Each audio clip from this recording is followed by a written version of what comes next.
What's up, Knight fans? Sons of UCF is proudly presented by the law firm of Gordon & Partners. Since 1993, Gordon & Partners have been dedicated to the pursuit of justice for those who have been wrongfully injured at no fault of their own. It's important that you get legal advice from somebody you trust, so contact UCF alum Michael Hoffman directly if you have any legal needs or questions. Visit their website, fortheinjured.com, or text 407-913-5350 to talk to Michael directly. Don't just trust anybody, trust the best, and trust a Knight. Gordon & Partners, for the injured.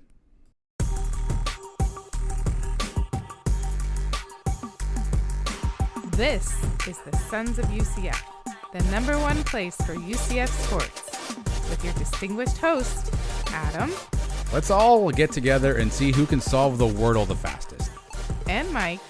You know, last year I think I said about 30 people in the Sons of UCF group. Let's try to double that. Let's try to get 50. Now, here are the guys. All right, folks, do not adjust your radio, your podcast player, whatever. This is the Sons of UCF. This is episode 194. Mike, we are presented by Gordon & Partners. That's fortheinjured.com. We're part of the 1012 Podcast Network. And as of today, we're also a part of something called the Sports Drink Podcast Network. Mike, we got too many networks, too many things we got to do. Don't worry, nothing's going to change for you guys. It's all the same for you. But, Mike, it's a game week, and we are excited. Of course, my name is Adam, and as always, the smiling man next to me is Mr. UCF, Mike. Game week, Mike. How are you, my friend? Oh, man. I am pumped up. Monday. We only got to go to sleep 3 more times. Tonight, tomorrow, Wednesday. We wake up Thursday. Finally, the season is going to begin. I cannot wait. Get me there. We've gotten this far. Yep. Get me to the finish line now. We are so close, and we've got you covered, Mike. Let's do a little What's on Tap, brought to you by Poor Choice. 50 taps, one place, endless possibilities. Poor Choice Orlando is where you want to go, Mike. All right, here's what we got. Cow of the week, that's always, we got that. The Gus Malzahn translator. We've been working out some kinks. We moved some wires around. We have the Gus Malzahn translator back for another season. Friday's headlines today. We'll tell you what's going to happen before it happens. We got you covered. Mike's Picks is back with a couple of wrinkles. We got a couple new sponsors, some really cool stuff we're excited about. We think we can win you guys some good cash if you follow along with the Sons of UCF. And then, Mike, we'll start off tonight's show with the news and notes, the updates on what's happening around UCF. Obviously, South Carolina State comes to town. And today, Gus, Mike, revealed something we never thought he would reveal. We got depth charts, my friend. We got a 2-deep. I know you're excited. We got the 2-deep. It's been I don't know how long we've been waiting for this thing to come out. We already knew a lot of things, based on what we heard, saw, practice videos, whatnot, Mike. But the 2-deep is official. I suspect it will not be updated for the rest of the season. You got a bunch of ors, a bunch of ands, a bunch of names on here, Mike. So we'll go through a few of these particular battles here off the top. Let me start with this one though. What's the one that maybe surprised you the most as you looked at the Gus Malzahn official 2-deep? I'll go over to the linebackers. Okay. We didn't know exactly what was going on with Terrence Lewis. Is this a 1-game thing? But he's not on the depth chart at all right now. We've got Jason Johnson starting at linebacker. That one I wasn't ready for, but like I said, that could be a week-to-week thing. Not too many freshmen on the 2-deep. You see Xavier Townsend getting the only guy that's in there in the rotation for receiver as a freshman, and he's getting a look there at punt return. So that is a little eye-opening there. Other than that, everything's pretty much status quo. We knew the guys. We knew Plumlee was QB1 now. We know the running back rotation. We know the starters on the offensive line. No surprises there. Special teams, Obarski's getting the start at kicker. We saw that coming. We know the depth in the secondary. So everything else kind of pretty much the way we saw it. To me, the linebacker was a little bit surprising, but like I said, that could change in a week or two. Yeah, here's a couple of things that stood out to me. Number one, this is I feel like this is uncommon, Mike, but we have John Rice Plumlee listed, obviously a starting quarterback. Now, this is a 2-deep, and sometimes they do those ands and those ors and all that other stuff, right? If there's maybe a toss-up. On the 2-deep, UCF lists 3 quarterbacks, and there's no or involved. So it's Plumlee, Keene, and Castellanos in that order. So Tommy is on the official depth chart. Again, it could have been released without him. He didn't need to be on this depth chart, but somehow his name appears on there. That's interesting to note. The wide receivers, you mentioned this a little bit too, and kind of who we have here. Javon Baker, Kobe Hudson, Ryan O'Keefe are the 3 starters. Really no surprise there. We know Amari Johnson's banged up, so he does not feature on here, Mike. But here's some names you don't see. You don't see Jordan Johnson, the heralded 5-star recruit that we got transfer over from Notre Dame. You don't see Deontay Marks, the kid who we transferred in from Florida. His name is not listed as well. But you do see Stephen Martin, the 6'5" walk-on, former walk-on from Orlando, is listed on the 2D, Mike. So neither of those bigger name receivers on the list. You don't see Quan Lee on the list either, a true freshman. Probably pretty tough for him to crack that, Mike. So at least in the skill position, does any of that surprise you? Any of that raise an eyebrow? A UCF Mike eyebrow get raised? Not really. We know the starters. How about something maybe we were thinking Kimora Gamble not starting at tight end? We know Holler had a nice season last year, but a lot of people thought, hey, this kid's coming over from Florida, Gamble. He may have a chance to be a starter right away. Not the case. Stephen Martin, I guess you could say, is a little surprised, but he's got the size. Look at the other receivers on the depth chart.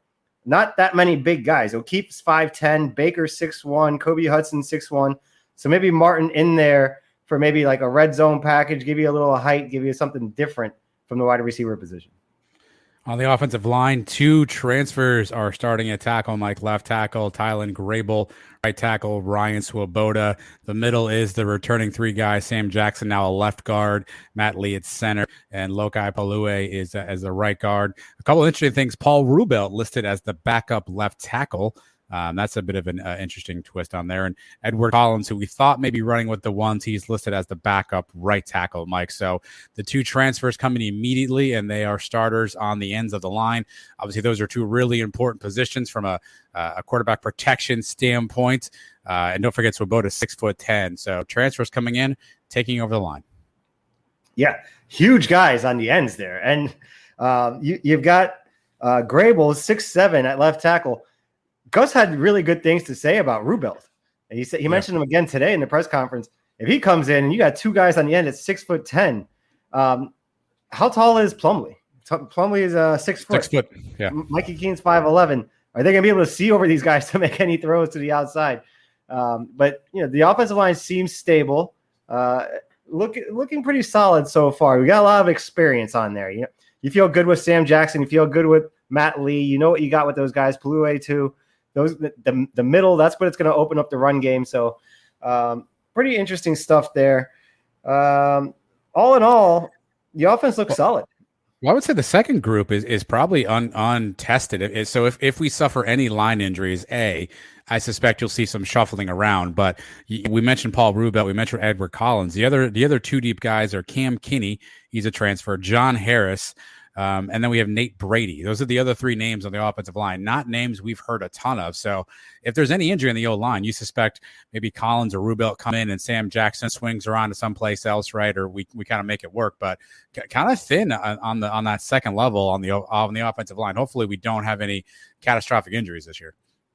Well, that's the one good thing we have going for us. Sam Jackson's, he can play different positions. He's played almost everywhere on the offensive line already. So that's a good thing. You can shuffle things around, and I'm sure they've been experimenting with that all off season. They know exactly what they're going to do in case anything does happen, how they're going to figure it out. Let's switch over to defense, Mike. On the front, Tremont Morris Brash is listed at the buck position. For those who are following along, that was the same position that we had Big Cat listed as last year. So presumably we're expecting Tremont to sort of play a little bit of hybrid linebacker D end, get some pressure on the quarterback in that similar role that we saw Big Cat last year. If that's the case, Mike, I mean, he could set himself up to have a really good year if he's ready to play, if he's able to play. This is going to be something to really watch for. It looks like he's going to get a chance to get sort of featured. So I know a lot of folks had him as a breakout player, comeback player, defensive player of the year. He's going to get an opportunity, it looks like, to be sort of that playmaker on that D line and that hybrid position. He needs to be that guy. It seems like he's been the young guy on the team forever now. He's listed as a senior now. He's been here for a while. And, I remember him when he committed and he had the big signing day thing and he put on the UCF hat. He says going to the best team in the state of Florida. He's got to have that breakout season now. So he's ready for it. We've seen the talent. We've seen what he can do. Going back to the Gasparilla Bowl against Marshall, he had a big day. So I'm looking forward to watching him. The thing that I saw too, Justin Hodges as the night position. Mm-hmm. That's kind of like the linebacker / kind of safety. He gets his nose in there, stuff to run. He can do it all there. That's going to be interesting to watch too. Well, he played a bunch there last year. I think after Eric Gilliard hopped in the portal, Bryson Armstrong went to linebacker. And I think Justin Hodges was one of those guys who was sort of playing that night role. I think maybe Devad Wilson got a couple of run there too. And that's when Hodges really took off. So, perhaps, that's the good role for him. I will say, going back to the line really quickly, Mike, I love the depth we have on the line. We're starting Montalvo. We got two guys behind him, and Matthew Alexander, Curvins Chute. And then we're starting Ricky Barber, Keenan Hester, and Lee Hunter are both kind of slotted behind him, Mike. So that depth on the D line is going to be nice. And Katie McDaniel, the transfer from Kentucky, looks like he's backing up Tremont Morris-Brash. So we can go pretty deep on that D line. We're going to need to do that. I think a few years back, UCF was able to kind of run through those hockey line changes right with the D line. It feels like right now with the depth, we may have an opportunity to do that again. And that's a spot last year. We got banged up in a hurry. So some of this depth, and I guess we'll see what we have in Alexander and Chute and Corbett. We haven't seen them play a ton, but you got to like some of the depth, at least, that you're seeing on this roster on that D-line front. Right, and you got to keep these guys fresh. And I think our style of play now will keep them fresher than it was back in the Heupel days. Remember, those guys were getting exhausted. We were faking injuries just to give them a breather sometimes. So now, we're controlling the ball with the run game. These guys are out there for half as much time, plus all the depth we have. We should have some fresh legs every time we step out there on defense. I think that's a great thing for us. We know that Morris-Brash suffers from some asthma problems. This could help him out. So the depth there on the line is definitely a strong point for this team. Then we get to the linebacker. Like you said, JJB, Jeremiah John Baptiste, we expect him to anchor the defense. But the other starting linebacker, Jason Johnson, he is the transfer in, Mike. He's from, I think, one of the Eastern Illinois. I think he's from one of those schools. 6'2", 200 pounds. So not the biggest guy. He was a name we were hearing a little bit in practice. He's listed as a starter. The backup to him is listed as Walter Yates III, which sounds like he should be like a butler or something. He's also a transfer from a smaller school, 6'1", 219. And then Brandon Jennings, the transfer from Kansas State, who just got eligible. He's listed as, as the back of the JJB. So definitely some thinness there, some names that we are not familiar with, some guys we have not seen play. That position group, even though those guys seem like they maybe have some opportunity to get it together, a lot of unknown there, particularly in that second position, particularly even as you think about the two deep behind JJB. Right. And this first game is going to be kind of an audition for these guys. I mean, you're going to have to prove yourself in live action to see if you're going to stick around and keep getting these starting spots as the season goes on. We saw a lot of movement around there last year. You got to figure out the right combinations with all these linebackers. So that's going to be a battle, I think, between these guys to see who is going to be starting for the Louisville game. And then once we get into conference play, is it the same guys going into those games? And obviously the name everyone's talking about, you mentioned already, Terrence Lewis, the 5-star transfer from Maryland, not listed on the two deep. Now, we don't quite know why that is. He wasn't really brought up per se much in the press conference today. He was injured last year, didn't play a ton, was banged up a little bit in the spring. He did have an incident off the field. Charges were dropped. Things seem to have taken care of themselves. So to your point, we don't know. Is this like a one-game suspension situation? Is this a sit out a half because you broke a team rule situation? Is this really he's not one of the four best linebackers that we have right now? Is he rehabbing injury? We don't really know. I think that's a name that a lot of Knight fans are really curious. And I think we may find out in a hurry, because if things go as we think they're going to go against South Carolina State, you would think there'd be some snaps to be had later in the game and an opportunity to get some guys in. So I think that's one to watch for. Do you see number 10 trot onto the field? Because that should give you maybe some indication as to what his status is right now. Right. I mean, ideally, you'd like to get his feet wet a little bit and get him some playing time. If he's actually being suspended for the whole game, that may not be the case. Team-wise, you want to see him out there just because you don't want his first game action to be against Louisville. At least get out there and make a couple tackles. You mentioned the night position. I think the backup to Justin Hodges is listed as interesting. Nikai Martinez, the true freshman, a kid we had heard a bunch about coming out of practice. I think T. Will said he graded out as the best player in defense at points in time. He's listed as the backup there, Mike, kind of known as a bit of a hard-hitting kind of safety. He may be a good fit for that role. He was only 5'11", but he may be a good fit for that role. I'm excited to see, what kind of action he gets on the field, because that's a name all camp we kept hearing, Nikai Martinez. So curious to see what kind of action he gets on the field. One of the very few true freshmen that are on this list at all. And we did hear him graded out as the top defensive player that first scrimmage. I'm looking forward to watching him play too. We heard a lot about him coming out of high school. He's going to get a shot. He's going to get definitely some playing time in this first game. No surprise, Devontae Brown has the one cornerback position locked up. I found this interesting, though, on the other side. I think we always assume Corey Thornton may be the starter there, but it's listed as Brandon Adams or Corey Thornton. Brandon was a true freshman last year, converted over from quarterback. Big kid, 6'3", 180, Mike. It's a pretty big size for a cornerback. Curious to see who trots out there. Obviously, it looks like a close competition on that side between Thornton and Adams. That could be an interesting thing to monitor throughout the season. Definitely. This is another position battle where, whoever's playing the best is going to get the start and who's going to get the most snaps. Both of them are going to get chances here in this game, and we'll see if it's the same next week going into Louisville. That's one to keep your eye on. The other, I didn't mention this off the top here for a second. The backup to Devontae Brown is interesting. We have Jarvis Ware, who did not play down last year after transferring from Missouri with a knee injury.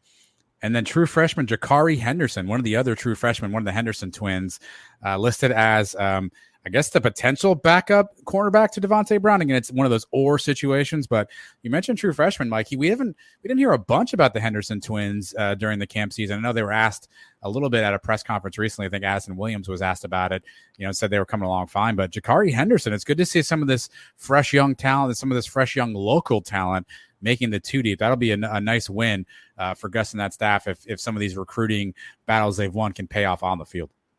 I'd love to see this kid get in there. I'd love to see him in there with his brother at the same time, just for nostalgia purposes, like with the Griffin twins and the McCrays. And we've seen it a bunch of times. I think both of these kids have bright futures here on defense. And hopefully we get a little sneak peek here in week one. Safeties, no surprise. Devad Wilson and Quadric Bullard are both back again, starting again. Kobe Perry, the transfer in from Austin P, he's listed as the backup to Quadric Bullard. I know some folks thought he may get some run, so we'll see when he gets in there, Mike. But looks like Devad Wilson and Quadric Bullard back at the safety spots. Yep, that's a position of depth here. I mean, look, Dylan Lester is another guy, Kobe Perry. These guys can step in and play when called upon, so you feel good about all the safeties right there.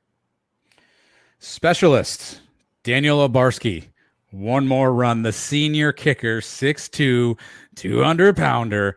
Looks like he's gotten the nod over Colton Boomer, Mike. The Obarski is back. Gus did have a tell today when he was in the press conference. Somebody did mention it in the dungeon, the old Seinfeld tell. How's Obarski doing? Yeah, then he touches his face. He's doing good. He's I don't know, man. I need to, with Obarski, I'm at the point now where I need to see it to believe it. He's going to be a senior, still hasn't hit a field goal over 40 yards. So I think as long as it's 40, he's got to keep the kicks in bounds on the kickoffs. We've had a love-hate relationship with Obarski, mostly hate over the first few years here. So he's got a shot now. I mean, he can erase all that. He can erase that Memphis kick. He can erase all that stuff, have a nice, solid, dependable senior year, and make a couple big kicks along the way. And, look at Borlegi. Borlegi didn't have the greatest career either all the way through, but he hit the one in Alabama, and that's the one everybody remembers. Well, it's funny. The kickoff specialist role is listed as Obarski or Riker Casey. So this is an or situation, meaning you could conceivably see either of these two. The actual place kicking, Obarski's highlighted, he's bolded, so he looks like he's going to get the reps there. Possibility maybe he loses that kickoff specialist duty. I know we had a bunch of fun a couple of years back with the out-of-bounds kicks by Obarski, so maybe Riker Casey has taken that spot over, Mike. I know it wasn't asked about. I don't think that's literally the last line on the depth chart, so probably not the thing people are paying the most attention to, but maybe Riker Casey sneaks in there. This is like the joke I had, the Lou Holtz joke with his quarterback throwing interceptions. Same thing with Obarski. I guarantee he's not going to kick two balls out of bounds on kickoffs this year, because after that first one, he is never kicking off again for the rest of the season, right? That's just the way it's got to be. That can't happen anymore. So Riker Casey, step on up. If it's your chance and you got a big leg and you can kick into the end zone for touchbacks every time, why not? Probably the last bit of intrigue. Everything else is the same. Osteen and Alex Ward. Punt returners, Mike. Devad Wilson or true freshman Xavier Townsend. Both of those guys obviously did not return punts for UCF last year. Both the UCF punt returners have moved on to other endeavors. And obviously Amari Johnson is injured right now. So Devad Wilson or Xavier Townsend. Those are interesting names. Probably Devad was, I know he talked about in the presser that he was going to get some run there. He was not a name I would have thought of. If you said, Adam, pick 10 guys to return punts for UCF, I think I would have probably gotten 15 before I would have said Devad Wilson. I don't think of him as, kind of a speedster or a, kind of a game breaker. I guess we've never seen him really with the ball in his hands all that much, but Devad Wilson was surprising at the punt return spot. Confidence. One of the things as a punt returner you have to have is confidence. Devad Wilson does not lack confidence. So if you're gonna have somebody back there ready to receive the kick, he may be one of the best at that, and maybe he just has the best hands that right now, the most dependable to not turn the ball over in Gus's eyes after Amari Johnson's out. Townsend's interesting. I think Townsend could be an explosive player. We've heard a lot about him. The comparisons to Otis Anderson, kind of that wild card factor. He can catch, he can run, he can do all things. I'm excited to watch that kid. Yeah, 5'11", 185, true freshman. He was, for those who forget, he was the late commit flip out of Tampa. I think he was previously committed to Iowa State, flipped late to come to UCF. So, again, Gus getting local talent and finding ways to get them onto the field. He's listed on the 2 deep receiver, maybe get some run at punt return. Kick returners, Mike, Ryan O'Keefe, Johnny Richardson. I think both those guys spent some time back there last year. We both know those guys are speedsters. If only Johnny Richardson can stay on his feet. Yeah, that's going to be a big thing. Even Gus made a joke about that the other day about him tackling himself. Seems to have corrected that here coming into this year. Both guys can be explosive. We know the speed both of them possess. So some people don't like seeing their superstars back there returning kicks, but sometimes that's when you have your best guys are those guys. I mean, Joe Burnett was a starting shutdown corner for us. He was one of our best punt returners. Quincy McDuffie, one of our best receivers on the roster, great returner. So we've seen it plenty of times. You've seen it. Desmond Howard was one of the best players on Michigan's team. Great returner.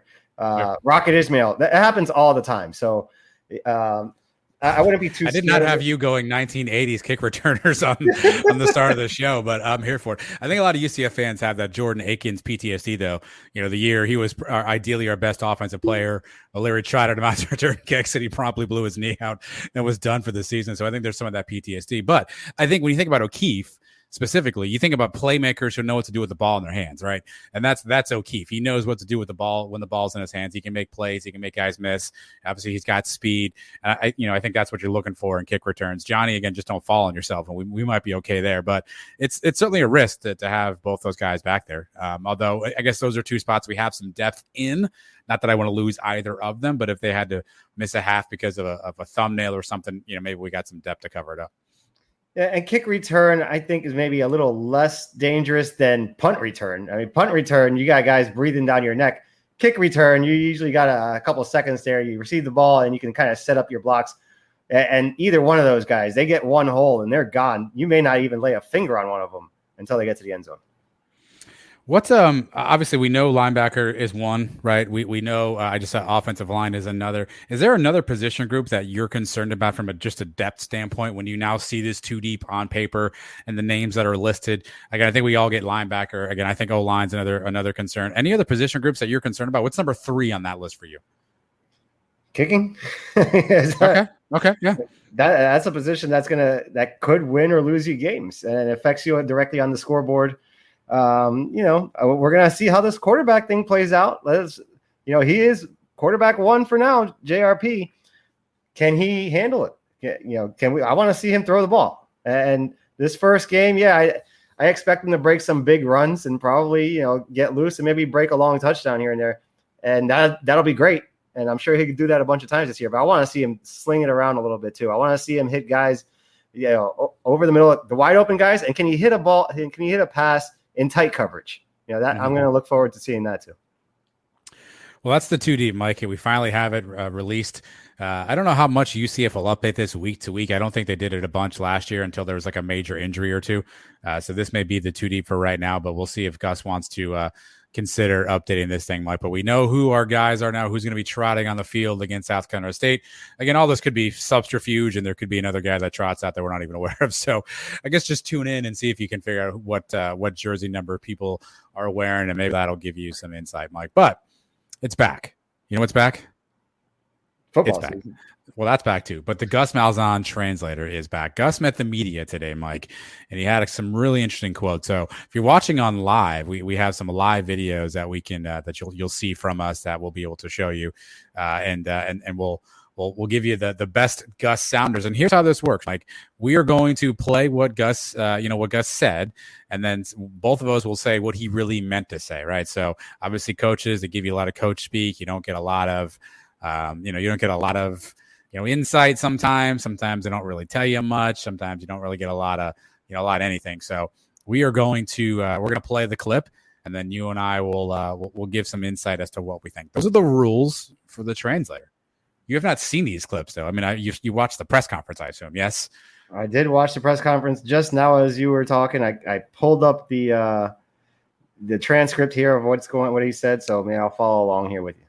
You don't need the transcript. Here's the first one. Gus Malzahn met the media, Mike, and here's what he had to say about a topic we've already discussed. Yeah, expectations for him to be one of the best in our league. That's my expectations. He had a very good bowl game. He helped us win that game.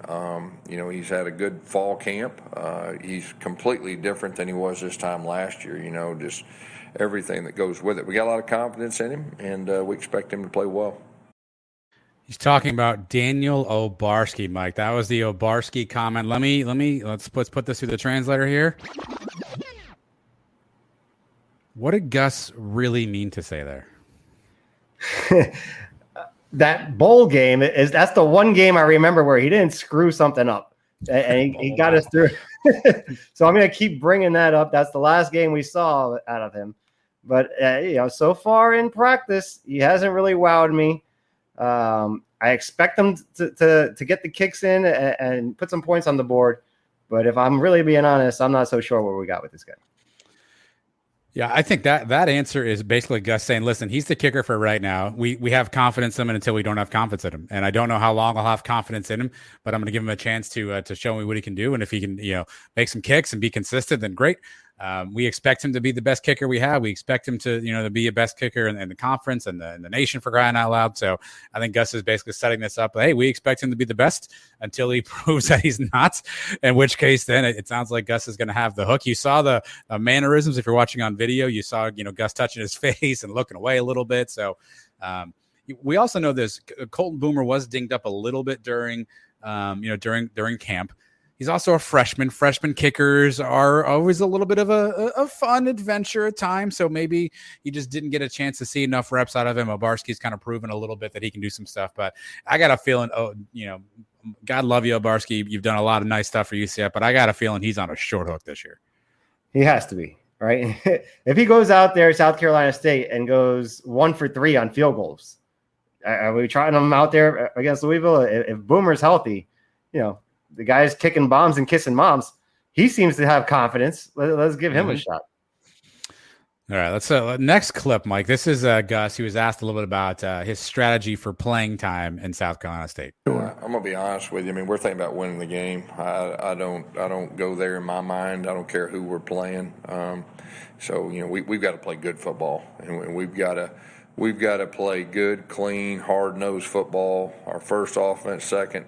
Our first defense, special teams, and all that, we'll cross that bridge if that presents itself any game. But, we're planning on putting our best foot forward in this first game. All right, so that's his response. Let's get the translator fired up. What did Gus really mean there, Mike? I better be able to put my second and third string in, but I'm not going to come out and say that. That's disrespectful to South Carolina State. If I came out and started saying how I'm going to get Keene and Castellanos in the game in the second, third quarter, that just sends a bad message to the rest of the team. So you're asking me, I'm telling you, no, we're going in there full throttle, just like we're playing Louisville, just like we're playing anybody else on the schedule. But you're damn right. I'm expecting to see third stringers get in there and rest my guys up for next week's big game. Yeah, I think he meant to say, look, what more do you people want from me? I gave you a 2 deep already. You guys complained about not having a 2 deep. I gave you a 2 deep today. What more do you want from me? Those are the guys that are going to play when the opportunity presents itself. I'm going to put them in the game. If it doesn't, I'm not going to put them in the game. It's next man up. Whoever's standing next to me, whoever's next up on reps, that's who's playing. People leave me alone. I give you your beloved 2 deep. What more do you want from me, people? Just watch the game. Whoever plays. Yeah, I mean, I don't know who asked that question. I do. It's a valid question, but he's not. He answered it the way coaches have to answer it. He can't come out and say, "Yeah, we're getting everybody in the game." Because what happens if we're going into the half and we're only up, 14-3? Then what? You can't come out in the second half and put the second string in. You got to come out and keep trying to fire out points. So. Yeah. There's no good way to answer that. I mean, the only way to answer that is to say almost what he said, right? Hey, game experience is valuable. We want to get all our guys opportunity to get in. And when the time presents itself, if the opportunities are there, we'll see which guys get a chance to play. But we're focused on the starters and starting off strong and playing well and yada, yada, yada. So Gus is clearly, at least not to the media, talking about how this is a blowout. Gus was a little ornery in this presser. I mean, he's a little bit loosey-goosey during the fall camp, a little bit of, you've got your question. That's fine. Chuckle. What's your favorite song? Gus had no time for that today, Mike. And our guy, Trace Trocco, he got in there anyway. He asked Gus a question about freshmen and playing some freshmen. Here was Gus's answer to that question. The thing about freshmen is when you recruit them, most of them are talented enough to help right off the bat. The hard thing about college football is the mental aspect for freshmen. We practice 23 practices already, hadn't even played a game, and just that mental, everything that goes with it. It's a little bit different in high school, and so my experience is it takes some of them a little bit for the light to click on completely, where they can truly play and be the best version of them without having to think and all that. But we got a real talented group, and you'll see quite a few out there, the first game. And, I think that number could grow as the season goes on. That's Gus Malzahn's take on freshmen, Mike. Let's say the translator. What did he mean to say there? These guys don't know what they're doing yet. These freshmen, they came in, the 4-star recruits, they're talented as heck, but they don't know where to be. They don't know what spots to be in at the right time. So they're going to have to learn that as we go along here.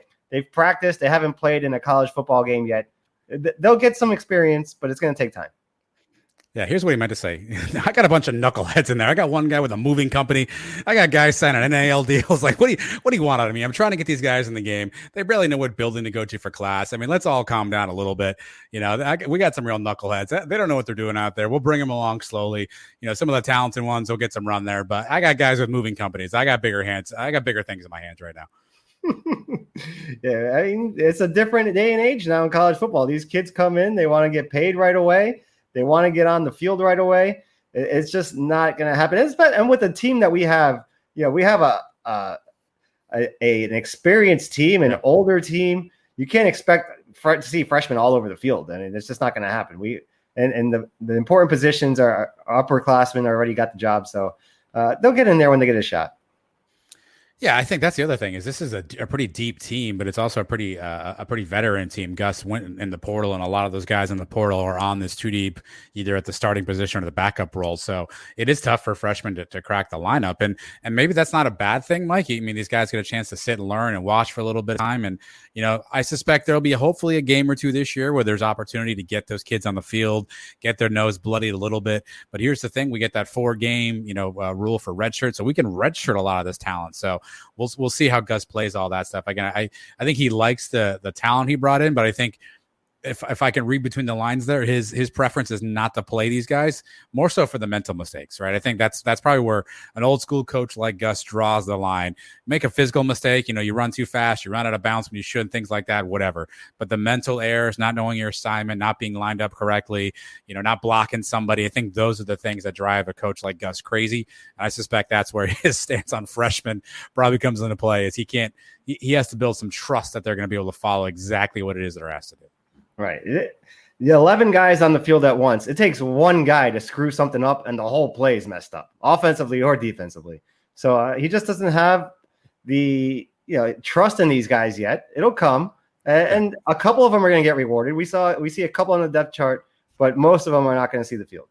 Well, and to be fair, it's really hard to build that trust over 23 practices, right? Without seeing live game action, without seeing, live things and crowds and referees, all that stuff thrown at you. So for a lot of these kids, I'm sure Gus is probably also trying to figure out how they're going to react. Is the moment going to be too big?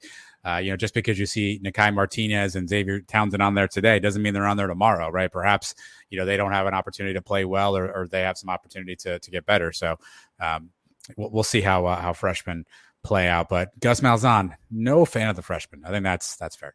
All right, here we go. Gus was asked about special teams, Mike, a topic you and I have talked about a lot. Yeah, any good special teams, they have real return guys in the kickoff and the punt. So we're trying to really make an emphasis on that. And of course, last year, both those guys, kick returning was successful, and then punt returning, we feel like we have guys that can do that same thing. All right, Mike.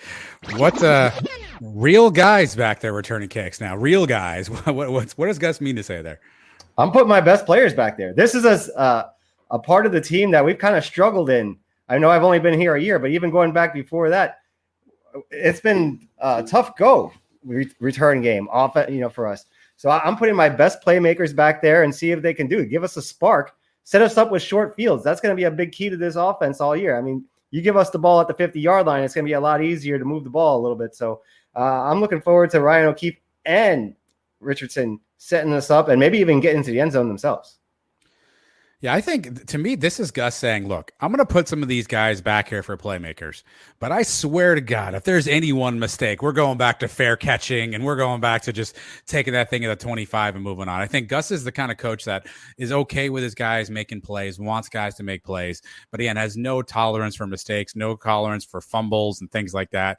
We saw Amari Johnson struggle a little bit on returns. He was out, and Titus came in a bunch last year to return punts. So I think this is Gus saying, okay, you know what? Everybody wants a little flash, a little splash, a little dash on the return. I'll give it to you. I'll try it, but I swear to God, if this screws up, I'm going for all of you, and I'm going back to fair catching it with whoever I care back there. I think that's where Gus is out on special teams. All right, but we have a chance that with these guys, they're explosive players. This could be a real plus for us and something that we've been missing for a while. If we get that back to go along with the offense that we have and the rest of this team, special teams could play a big part in the season. And I do like the swagger of putting a defensive guy back there. Again, I don't know that I would have picked Devad Wilson per se, but I like the swagger of putting a defensive guy back there because those guys don't touch the ball. So when they have opportunity to catch it and run with it, like they're going to try to make plays. I'm not comparing him to Deion Sanders, but you think about a player like that who doesn't get the ball at all, and all of a sudden they're kicking it right to you. Those guys probably a little bit more moxie, like you talked about earlier, to try to make a play. Now, again, I don't know if they have the playmaking ability. I don't know who's the shiftiest, fastest, who can elude, but I like the fact that we're putting a defensive guy back there. I was trying to do this in my head earlier. I know Mike Hughes was the last guy. I think we've been mostly offensive players that have been in that role since the Mike Hughes days. So maybe giving a defensive guy with a new mentality and finally, Devad's like, good God, the ball's finally in my hands. I get to do something. Maybe that changes the narrative a little bit. Yeah, Mike Hughes and Joe Burnett are the two defensive guys that come to mind. You're right. It's usually a wide receiver or a running back that's back there. So what can you see? I mean, he must trust Wilson to be smart with the ball. He must see something in practice that says at least he's not going to turn it over. Well, if he can catch it, right? I mean, catching it's obviously the biggest thing. Like you talk about. I mean, we've seen obviously challenges with that. So if you catch the damn thing, I think Gus will be a lot happier with people from that standpoint. All right, here we go. We got one more, Mike. This was I think Gus really enjoyed. Somebody asked him how his weekend went. No, didn't get a chance to really catch any games. I did, read some ESPN, articles on the phone. That's really about it. All right, Mike. Big weekend at the Malzahn house. What did Gus mean to say there? I don't have time to watch Nebraska and Northwestern or Austin P or Florida State play Duquesne. What the hell am I going to watch these garbage games for? I've got a season to get my guys ready for. This was our last weekend getting ready. We're already into game prep week. Don't waste my time with this other crap. Yeah, football's on, but it doesn't affect me in none of these games. Not one of our future opponents played this weekend. No, I didn't have time for any of that crap. Yeah, I think Gus is, I don't think he wants to. If he did watch any other college football, I don't think he wants to admit that, because I think he wants to have that persona that he was in the office breaking down South Carolina State film all weekend. And to your point, there were some dreadful games on this weekend, and I'm sure Gus had a lot of other things on his plate. I just thought the dismissive, I read something on the phone, ESPN or something. I don't know. He doesn't know what he read. He doesn't just clicked on something. It just came up on his phone. He has no idea what it was, how it got there, what he read about. I got to think he's got a little. I mean, obviously, we know him and Scott Frost faced off in that Peach Bowl in 2017. I got to wonder if he's got a little bit of, for the Scott Frost fall from grace on that one a little bit. Yeah, actually, I misspoke. There was an opponent, future opponent. FAU played. If there's any game he watched, I would say maybe he took a little peek at FAU. We're going to see them in a few weeks. But the Frost thing, I don't know if he thinks too much about it. He shouldn't anyway. It really doesn't affect him here anyway. So I didn't watch any of these games either. I did not watch 1 second of football. I went out with the family for one last weekend. They got my attention for one last Saturday. And now this is it. Our season starts on Thursday night, and it's a completely different UCF mic around the house. Well, that's the Gus Malzahn translator. Again, those clips courtesy of UCF Media, Mike. A couple of quick NFL notes while we still have some time here. So it's cut down day, Mike. Rosters have to get trimmed to 53 by Tuesday. Here's a few updates on some guys that are on rosters or on bubble spots. Sad to report my Cowboys have cut Big Cat Bryant. He's been released, not signed to a practice squad, so he has opportunity, I guess, to go elsewhere. Your Giants, Mike, Jordan Akins got the axe. Jordan Akins no longer a Giant. That's unfortunate. And last week, Cole Schneider got cut by the Packers. We're reading some stuff on the interwebs. Looks like Tay Gowan's probably on the line here for the Eagles. There's some reports saying that he did enough, and some reports saying that perhaps he'll be on the line of this one. So keep an eye on Tay Gowan. Mike, pop quiz: what team does Mike Hughes play for? He was on the Chiefs. Right? He was on the Chiefs. He's not anymore. I couldn't tell you where he is now. He is now a Detroit Lion, Mike. He is a Detroit Lion. Looks like he is doing well there. Supplanted. I don't think he's got anything to worry about from what I can read. Tristan Hill looks like he will stick with my Cowboys. Looks like they will keep him on the roster. I know he's been somebody that's been a little bit up and down, coming back from a knee injury. We have some needs on that D-line, so Tristan Hill's an opportunity to maybe perform there. Jordan Franks, do you know where he's at? No, I didn't know he was still in the league. He's a Chief, Mike. He's a tight end for the Chiefs. They are deep at tight end. Obviously, see Travis Kelce, so not a lot of opportunity to get in the field if you're there.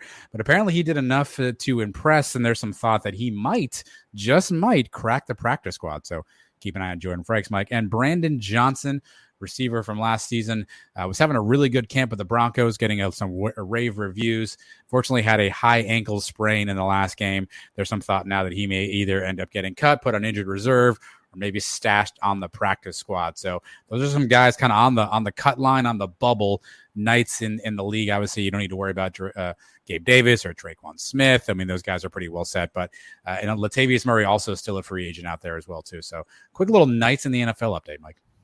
I'm surprised Latavius hasn't found a home yet. He's still pretty productive there last season. So I look for somebody. And, that's a position where you're going to see running backs get banged up all the time. He'll find his way somewhere at some point on some roster. The Jordan Akins thing, the Giants are dying to find a tight end, and they cut him.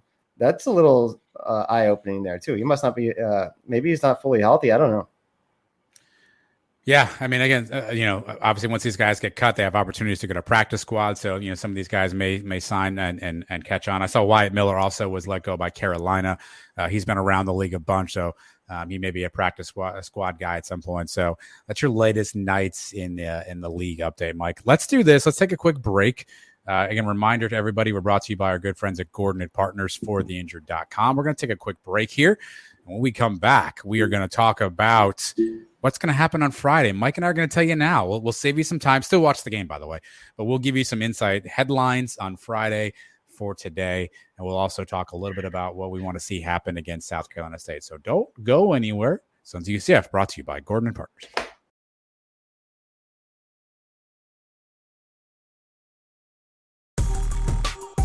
This is UCF head football coach Gus Malzahn, and you should listen to the Sons of UCF like your hair is on fire. Go Knights and charge on. All right, a staple around here during football season for those of you who are new to us.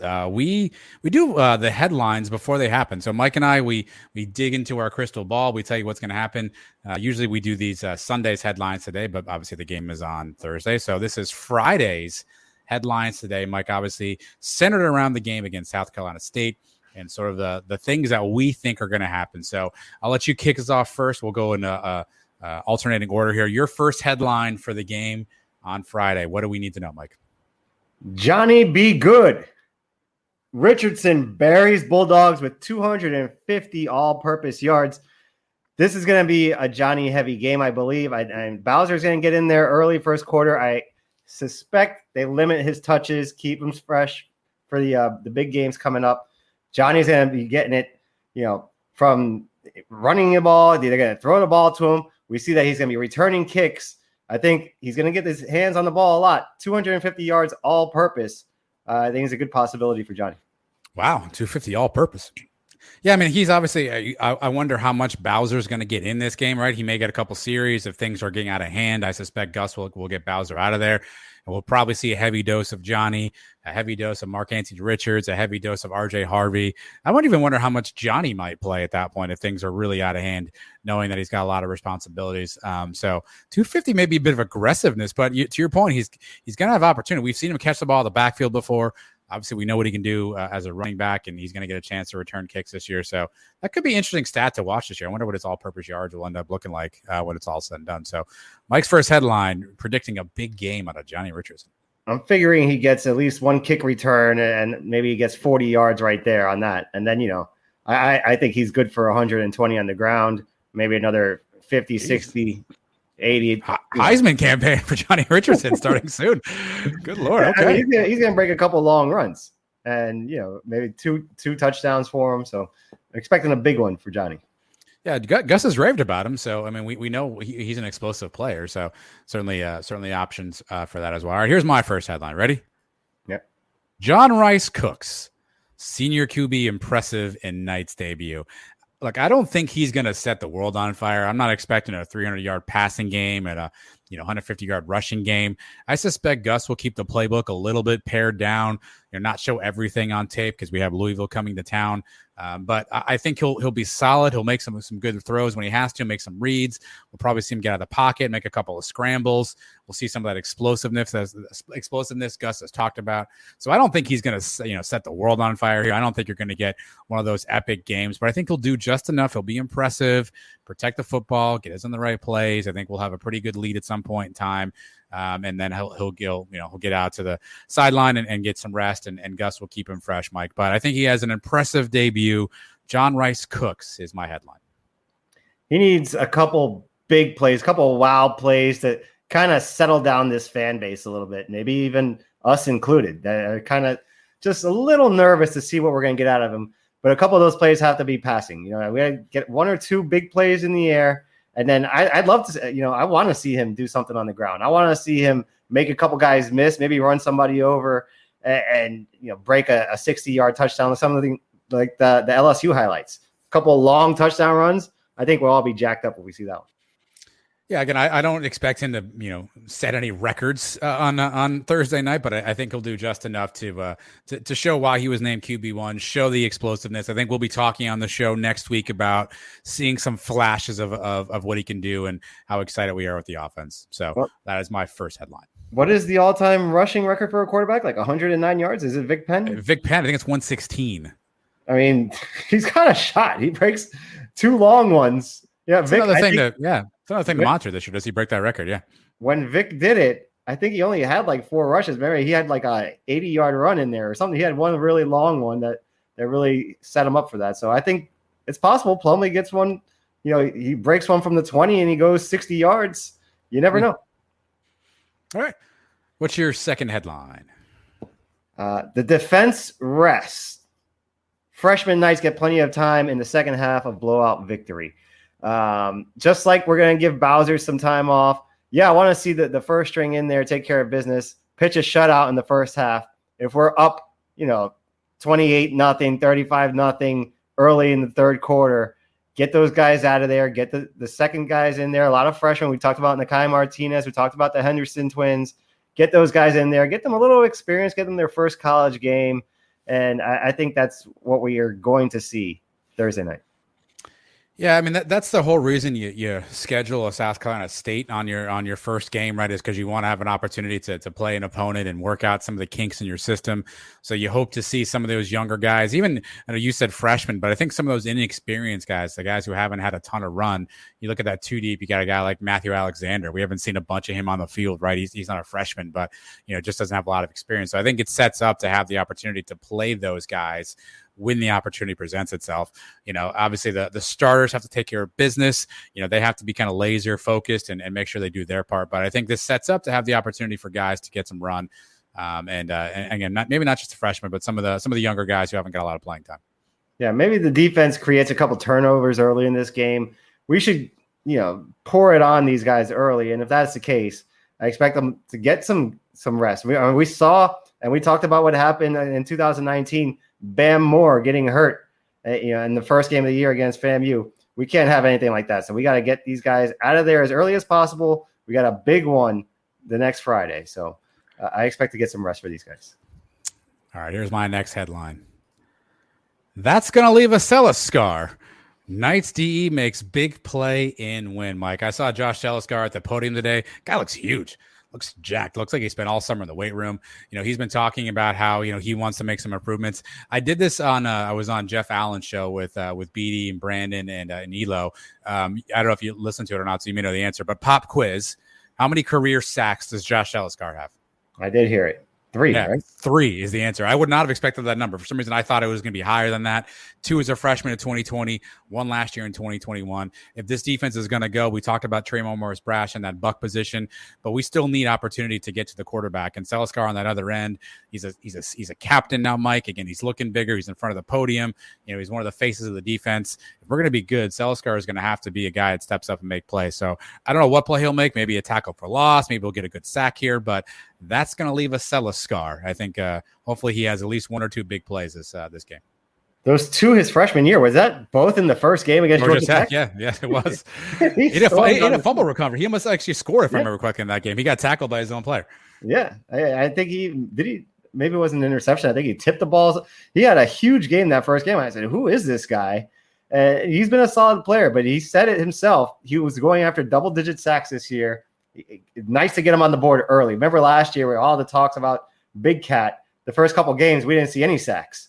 And everybody was wondering what was going on. I want to see Celiscar. I want to see Morris-Brash. I want to see those guys getting after the quarterback early and often this week. Yeah, I mean, I predicted him to be kind of that breakout player on the defensive side. All things are setting up for that, Mike. It seems like, he's clearly taken a leadership role. Seems like the defensive staff has some trust in him. So that's going to leave a Celiscar. That's my headline. I like it. All right, here you go. You got your third and final headline. What is it? X gonna give it to you. Xavier Townsend tells Gus, "Let me fly" on punt returns. And we mentioned it earlier. This kid can be that guy. He can be that.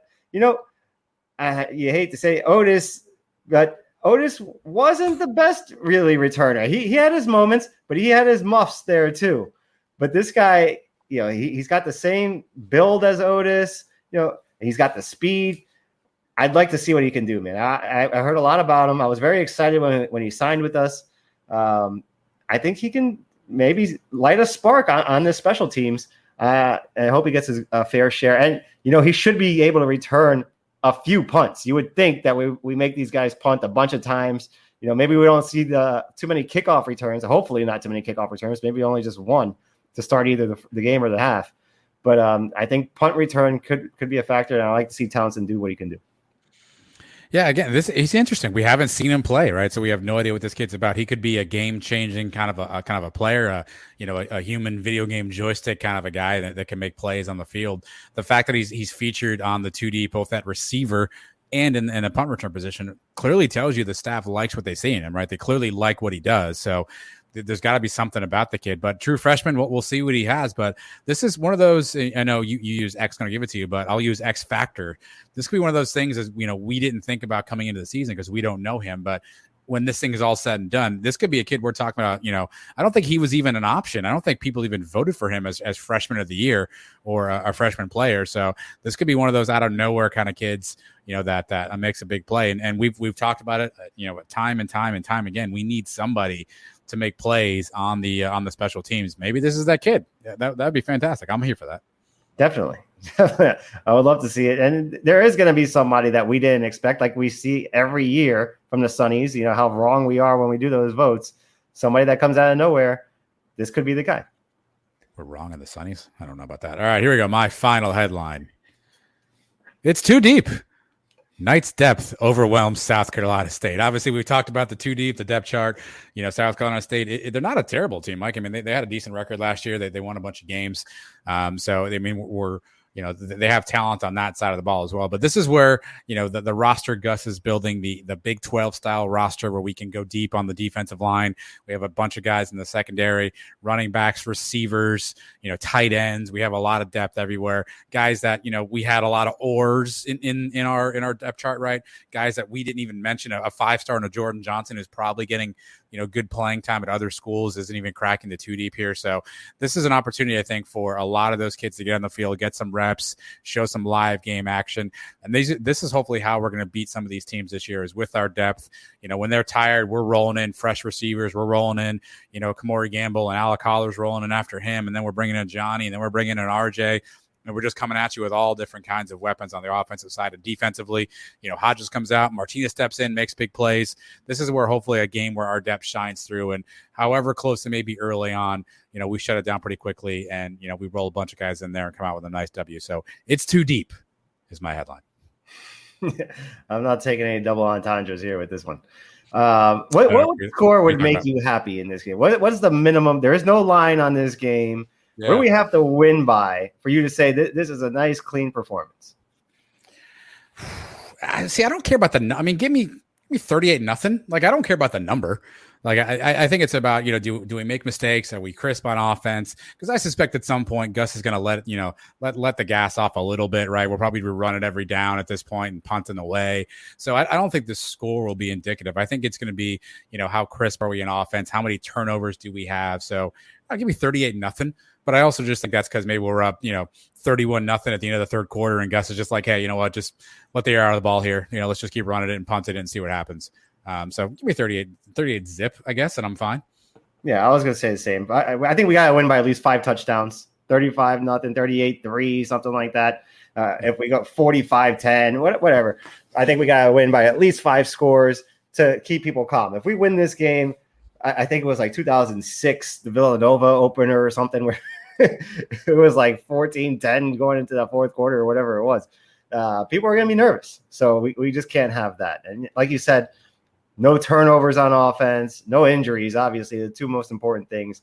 And you want to see that first team move the ball with ease, right? And at least when Plumlee's in there and the starters are all in there, give me a couple scores early, go into the half, up at least 3 scores, maybe 4, and then, cruise control second half.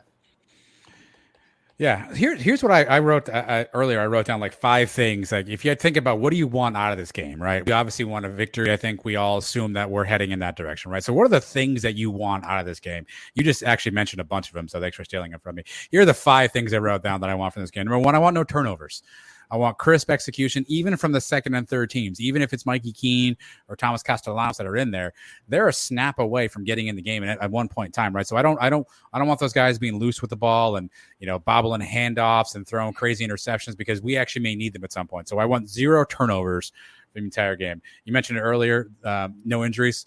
This is obviously harkening back to the Bam Moore situation, right, where he's in late in the third quarter, ends up with a serious injury and never plays for UCF again. So we got to control the injuries. We saw how much that killed us last year. I think we got to keep that under control. I want to see how we perform on third down, particularly with the first team offense, and what kind of situations we are in third down. Are we in 3rd and 7s? Are we in 3rd and 8s? Or are we in 3rd and 2, 3rd and 3? I want to see where we are to 3rd down, and essentially what our first 2 plays are, what we're running there, and putting ourselves in 3rd and manageable situations. And then seeing how Plumlee specifically, how he leads the offense there. Do his legs come into a factor at that point? Are we able to pick up more first down? So I'm going to be curious about our 3rd down conversion rate. A, how many do we have? And B, what do we pick up? Pressure from the front 4. We talked about a second ago. I want to see pressure from the front 4. This is going to be tough, though, because I don't know the offensive line we're facing. So we may have guys in the backfield all day long because we're not playing facing a top offensive line. And the 5th one, Mike, this one comes up every year. We have not talked about it yet, is tackling. Can we tackle? Can we tackle? Can we tackle? We always struggle earlier in the year with tackling. I remember a bunch of years where we were all killing Randy Shannon because it was like, did we practice tackling it all offseason? We're not really sure. Let's get guys on the ground. When you have a chance to hit guys, bring them down, get tackles. Let's make sure it's clean. We're not letting guys kind of run deep on us. When you get the opportunity to hit a guy, bring him to the ground, and let's get a good tackle. Those are 5 things that I want to see coming out of this game. Yeah, all pretty solid. I haven't done the scouting report on South Carolina State. I don't know what style quarterback they have. I kind of hope he's a running quarterback. I kind of want to get a little taste of that because we're going to get a big taste of it with Malik Cunningham the next week. I hope this kid does like to go out and scramble and see how we can do tackling, like you said, in the open field. Yeah, I'm trying to pull his stats up. His name is Corey Fields. He is looks like he's a senior. He is 6 foot 188. Of course, my computer's taking forever to load, so we'll just kind of wait on that, Mike. Just from those stats, sounds like a shiftier, smaller guy, nothing huge. All right. So last year, let me see here. You know what? I don't see some running stats here. Let's go throwing first. He threw for 16 touchdowns, 12 interceptions. Threw for a little over 2,000 yards in the passing game. The running game looks like he had 279 rushing yards, and that's before any sacks. So average 2.4 a play. Only had 1 rushing touchdown, if I'm reading this right here. So probably not a huge rush threat. No, not a guy that's going to break a long touchdown run, but not a statue either. 200 and over almost 300 yards for the season. It's okay. It's not somebody that's going to sit back there and take sacks. He'll be able to pick up a first down or 2 if he has to. It's only listed. I mean, they have him listed 3 times here. I don't know how to read this on their stat sheet, but looks like under 80 carries for the year at all. Their top rushing threat, Kendrell Flowers, does return, Mike, 700 yards on the ground last year. So he'll have an opportunity, obviously, to see how he does.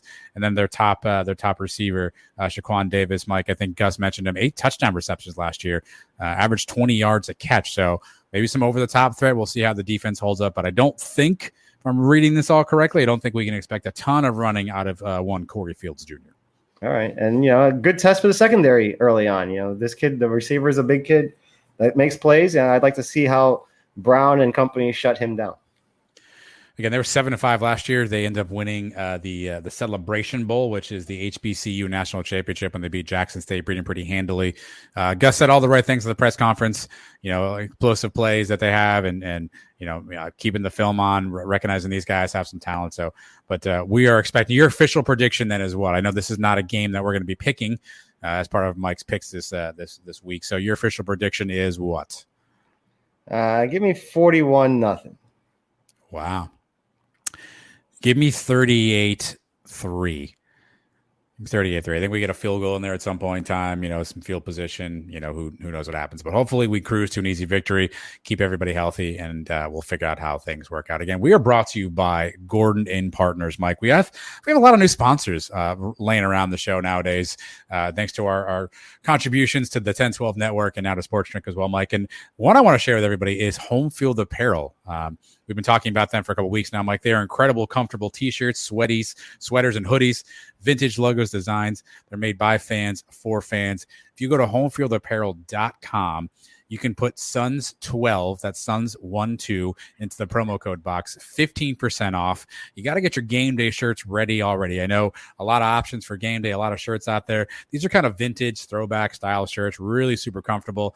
My wife was eyeing some of those today while we were on the site. We're going to back-to-back games, I think, this year. So we're going to both Louisville and FAU.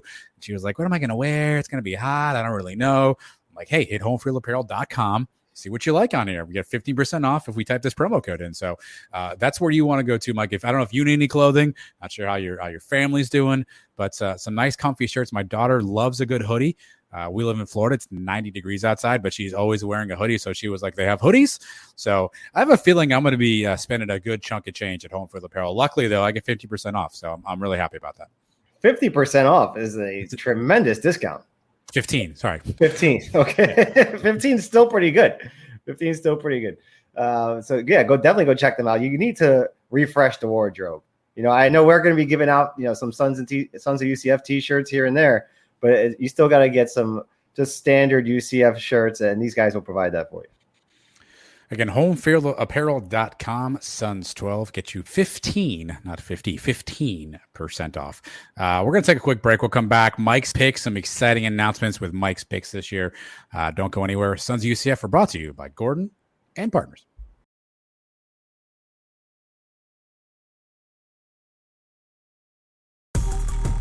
This is UCF Athletic Director Terry Mohajir, and in my spare time when I'm not on TikTok, I'm listening to Adam and Mike on the Sons of UCF. Go Knights and charge on. Good news, Mike. Your picks are back. Mike's Picks. This is, I know, your favorite part of the show every year. I know you love the Mike's Picks segments. It's been a one that we've branched into other options, other things. We have now we have a pool tracker that we do. We give out prizes.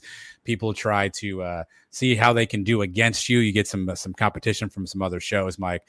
So we always enjoy that. But we have a new wrinkle this year. Again, as I mentioned earlier, as part of our relationship now with the 1012 Network, we're pleased to let you know we are also partnering with a site called Prize Picks, Mike. And Prize Picks is an opportunity for you to play easy, legal, daily fantasy. So you can get picks in there on over-unders, on pick-ems from all major sports, including college football, including some UCF players. So if you go download the Prize Picks app, here's what you do. And you deposit any amount of money up to $100 and use the promo code SUNS12, Prize Picks will match your deposit. So if you deposit $100, Prize Picks will give you $100. You now have $200 to play with. Again, only if you use the promo code SUNS12. Again, a lot of picks here. It's really super easy, Mike. It's really just you versus the numbers. It's over-unders. You get a ton of stats to choose from. It could be rushing yards, could be throwing yards, touchdowns, interceptions. They have every sport. Obviously, we have college football we're talking about, but whatever else you want NBA, you want Major League Baseball, you want NFL, you want soccer, you want MMA, whatever you want, they got it there.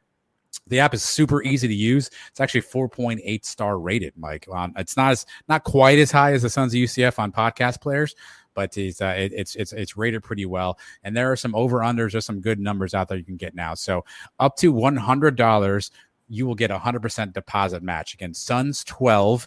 And Mike and I are going through this a little bit here ourselves today, Mike. I got a couple ones I'm looking at pretty heavily. I think I may end up playing this weekend. Here's what I got. Hendon Hooker, the Tennessee quarterback. You remember Tennessee's head coach is Josh Heupel. They like to throw the ball around a ton. You can get Hendon Hooker at 279.5 yards passing. I'm hammering the over on that. Heupel is going to throw the ball a ton. I can't think of too many games where Dylan Gabriel didn't throw for over 300 yards. So I'm going to take the over on Hendon Hooker at 279.5. Ryan O'Keefe is on there, Mike, and they have him listed as 0.5 touchdowns. So basically, if Ryan O'Keefe has one touchdown, you are the winner. I'm going to take the over on that. I'm going to have Ryan O'Keefe with a touchdown. So I'm going to pick Hendon Hooker and Ryan O'Keefe as my prize picks of the week. Mike, what do you got? I've got this new Big 12 matchup. I mean, for us anyway, new Big 12. West Virginia against Pitt, the backyard brawl. This is a brutal rivalry these two schools have. They hate each other. They're kicking off the season first game. I see it being one of these back and forth deals where, anything can happen. I have both quarterbacks, JT Daniels and Keaton, or how does he say his name? Keaton Slovis. Slovis. Each one of them throwing an interception. One interception each. I can see that. And that's it. That happens. I hit my pick. And it pays 3-1 if you hit both these picks at the same time. So that's what I'm going with. Just an interception here for one team, interception for the other team. Okay.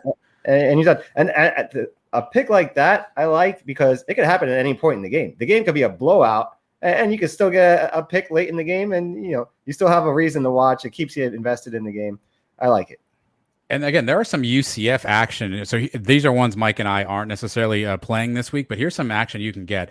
They also do a fantasy score. So similar to how you would do fantasy football, they do fantasy scores for players. Obviously, it's rushing yards, receiving yards, passing touchdowns, rushing touchdowns, things like that, right? So here's the action you can get this week for UCF. John Rice Plumlee, 22 fantasy points. You can go over under there. Isaiah Bowser, 16.5 fantasy points. You can go over under there. Kobe Hudson, 11.5 fantasy points. You can go over under there. Ryan O'Keefe, 17 fantasy points. You can go over under there as well. And then some of the actual metrics. Isaiah Bowser, 89.5 rushing yards, Mike. This is tricky because you don't know how much he's going to play. Are we going to be up a lot? 89.5 for Bowser on rushing yards. Kobe Hudson, 57.5 receiving yards. This is interesting too. How much are we going to have him in? How much are we throwing the football? 57.5 receiving yards. And then Kobe Hudson, 3.5 receptions. Something to keep an eye on. Ryan O'Keefe, 6 receptions, over under, 69.5 receiving yards. And again, that 0.5 touchdown. So there are some UCF related to options out here if you want to make some picks on here. Again, go to Prize Picks, download the app. Again, 100% match up to $100 if you use Suns12 as your promo code. I think it's going to be a fun way to play all year long. You're going to watch the games anyway. You're going to watch UCF play anyway. You're already rooting for these guys, so you might as well make a little bit of coin while you're at it, right? So go to Prize Picks, download the app, and make yourself some fun this year, man. Why not? Yeah, and even games you're not interested in, make it fun. I had a picks this week. I had Jordan Travis scoring a rushing touchdown, which he did. I hit that one. And I had Johnny Ford scoring a rushing touchdown for FAU. He ended up not playing. The thing I love about Prize Picks, he didn't play. They refunded me my money, right? So that I didn't lose anything with that. It wasn't my fault. I didn't know he wasn't. I found out he wasn't playing maybe like right as the game was starting. I wasn't even paying attention. Somebody told me. I was like, well, I lost $10, but I didn't. I got my $10 back. So you could. I love that Prize Picks has some integrity like that, and you won't feel like you're throwing money away. Again, you can pick up to 2 or 5 players over under projections, and you can win up to 10% 10 times on any entry. So something to keep in mind as you think about your picks. Prize Picks is not available in all states though, so check the site before you sign up. If you have questions on how to sign up, don't know what you're doing, just send Mike and I a DM. We'd be happy to share more about how to sign up. But again, Prize Picks. Suns12 will get you a deposit match. Let's have some fun this year. Let's pick some stuff for UCF, Mike. But we've also got Mike's pick. So each week you go through the schedule and you pick AAC related matchups. So obviously teams in the AAC, and you essentially pick against the spread on these. These are also your official picks that are part of the pool tracker. I think usually you stick pretty consistent with what you pick here on the show to what you pick on the pool tracker. So before we get to your picks here, Mike, tell everybody how they can get in on the pool tracker. I know there's only been a handful of games right now, so you're probably not too far behind if you missed week 0. Still time to sign up if you want to get in there, Mike. Give people more info on the pool tracker. I'm gambling again. There you go. Fun. I love this pick stuff. And yeah, if you missed week 0, there was only one game that we picked in the pool tracker that you missed out on. It was the Utah State. We all game. lost that one. Holy crap. Did you put the yeah. There was 118 people we got in the group, which is a great turnout. We had 80 on Saturday morning. I sent out a message saying, can we get to 100? We got up to 118. Still room for more because out of the 118, I think 20 people picked Utah State. So you had about 98 of us that didn't know what we were doing there. Lost the first game. So even if you sign up today, you're only behind 1 point on just a handful of people. Still the whole season to go. So not too late. Go to pooltracker.com, search Sons of UCF group, and the password is black and gold, capital B, black and gold. I'll send out another tweet about it this week. You can always just go to my Twitter page and find the link there too. All right, and those games are largely based on some of your picks here, Mike. So this week you've got 3 hot, fresh ones. First one on your list, you have Temple at Duke. The line you have is Duke minus 6.5. What are you thinking here? Yeah, I'm getting these lines from the pool tracker. I like to keep it at half points, so this way we have a winner and loser. I don't like pushing anymore, so we're going to keep it this way. These 2 teams have matched up once before in their history. Who can forget the 2018 Walk-Ons Independence Bowl? Seared right up here in my mind. Seared up here. Classic. Duke won that one 56-27. Last year, the Blue Devils, they started off the season 3-1 and then lost 8 games in a row to end the year. The Owls, just as bad. They finished the season on a 7-game losing streak. Both teams ended the year 3-9.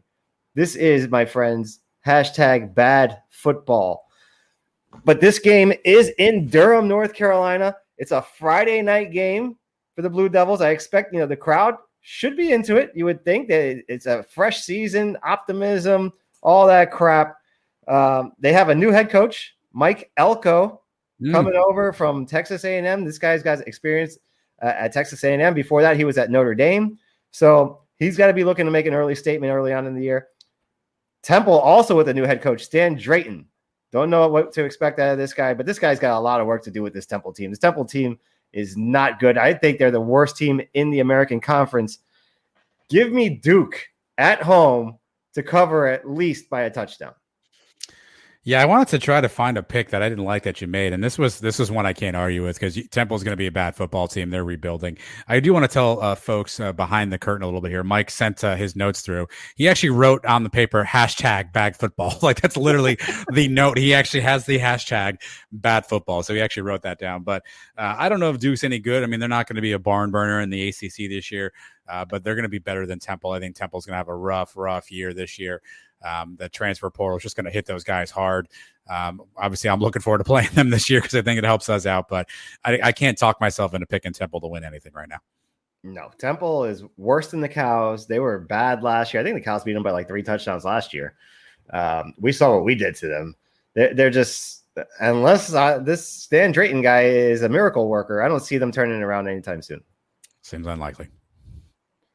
All right, game number 2. SMU minus 10.5 at North Texas. The Ponies lead the all-time series 34-6 with 1 tie in there. And we know about SMU. We know about the quarterback, Tanner Mordecai. Had a big year last year. He set a school record for passing touchdowns with 39 and total touchdowns with 41, completing 68% of his passes for 3,628 yards. Finished the season as a semifinalist for the Maxwell Award and Davey O'Brien Award. We saw what he did to us. This guy is dangerous, right? And the whole SMU team, I think, is dangerous this year. They're going to be competing for the conference here. That's a tough game. October 1st, they're coming to Orlando. I don't think any of us think that's going to be an easy game. So I would keep my eyes on SMU all season. The Mean Green, on the other hand, they got off to a slow start last year. They started out 1-6. But they picked things up at the end of the year there. They had a 5-game winning streak. They beat the conference champions, the Roadrunners, UTSA, beat them up handedly there towards the end of the year. They're playing a lot better there. The game is in Denton, Texas, which I don't even know where the heck Denton, Texas is. Do you? What part of Texas is it? Is that West Texas, East Texas? I guess it's North Texas, judging by the name of the school. Yes. The last time SMU had to travel to Denton, it really didn't make a difference. They put 65 points on the board. I expect more of the same out of the Ponies this time. Give me the Ponies to win this one by at least 3 touchdowns. This is an easy pick. SMU covers 10.5. Looks like Denton, if I'm looking at this map correctly, it's a little bit northwest of Dallas, near Frisco, a little bit near Grapevine. That's where you can find Denton, Texas. All right. At least, so a short trip for the Ponies, if I have this right. You never know. They didn't necessarily have to be in North Texas. Look at our friends, South Florida. I understand. They're not in South Florida. So I fully side with you. Yep, I know. Right. I fully understand that there could be another directionally challenged school out there. Yeah, this is the right pick. SMU is going to be a great team. The only thing, if you want to try to find a negative about SMU, the only thing is they have a new head coach. It may take a little bit of time for them to get the system worked out, but Rhett Lashley was there as an OC before, so he may have some familiarity with some of the players. That's the only thing. Just may take him a game or two to get some of the kinks worked out, but I think they're going to be a tough out all year. October 1st, they come to UCF. I think that's going to be another big game for us too. This one will not be a big game. I think the Ponies just wipe Denton, Texas with the old Mean Green. I don't understand this, by the way, because the Mean Green, their logo, they have like an eagle there. I don't understand are they the Mean Green Eagles? Why is there a bird in the logo? I don't know what's going on with that. I was surprised to learn that they've been playing football for so long. This rivalry goes back to like the 1920s. I don't even associate North Texas with football. To be honest, I don't think I've ever watched a North Texas game in my life. Have you? I've not. I've not. I assume they're green, right? I don't even know who their head coach is. They better be green. Texas State. I don't know who their head coach is. No. No, I don't know either. So, I'll look it up right now. It's probably the last we hear out of these guys for the season. So give me SMU. SMU it is. The third and final UCF Mike pick. Game 3. This is a big one. Another in-state rivalry game to start the season. NC State at East Carolina. East Carolina is getting 10.5 points at home. The Wolfpack lead this all-time series 18-13, but the Pirates have had the upper hand in the more recent games. They've won 10 out of the last 18. The last 2 games were played in Raleigh. This game is in Greenville. East Carolina has had good success against NC State in Greenville. They've won 3 out of the 4 matchups there. The one time they lost was back in 2007. I know NC State comes into this game ranked number 13. They had a very good year last year. They were 9-3. They're expecting to compete in the ACC. What is it? I guess it's the Atlantic Division there with Clemson. They're looking to give them a run for their money. But we've talked about the Pirates this year. We talked about how dangerous they can be. Again, they're at home. The crowd should be into this one. You would think that the East Carolina faithful show up big for this one. I've seen them knock NC State off to kick off a season before. I wouldn't be surprised if this is a tough game. I still think NC State pulls it out. I think they are the better team. But give me East Carolina to hang in there, at least for 3.5 quarters. Keep this within 10 and give me the Pirates to cover 10.5.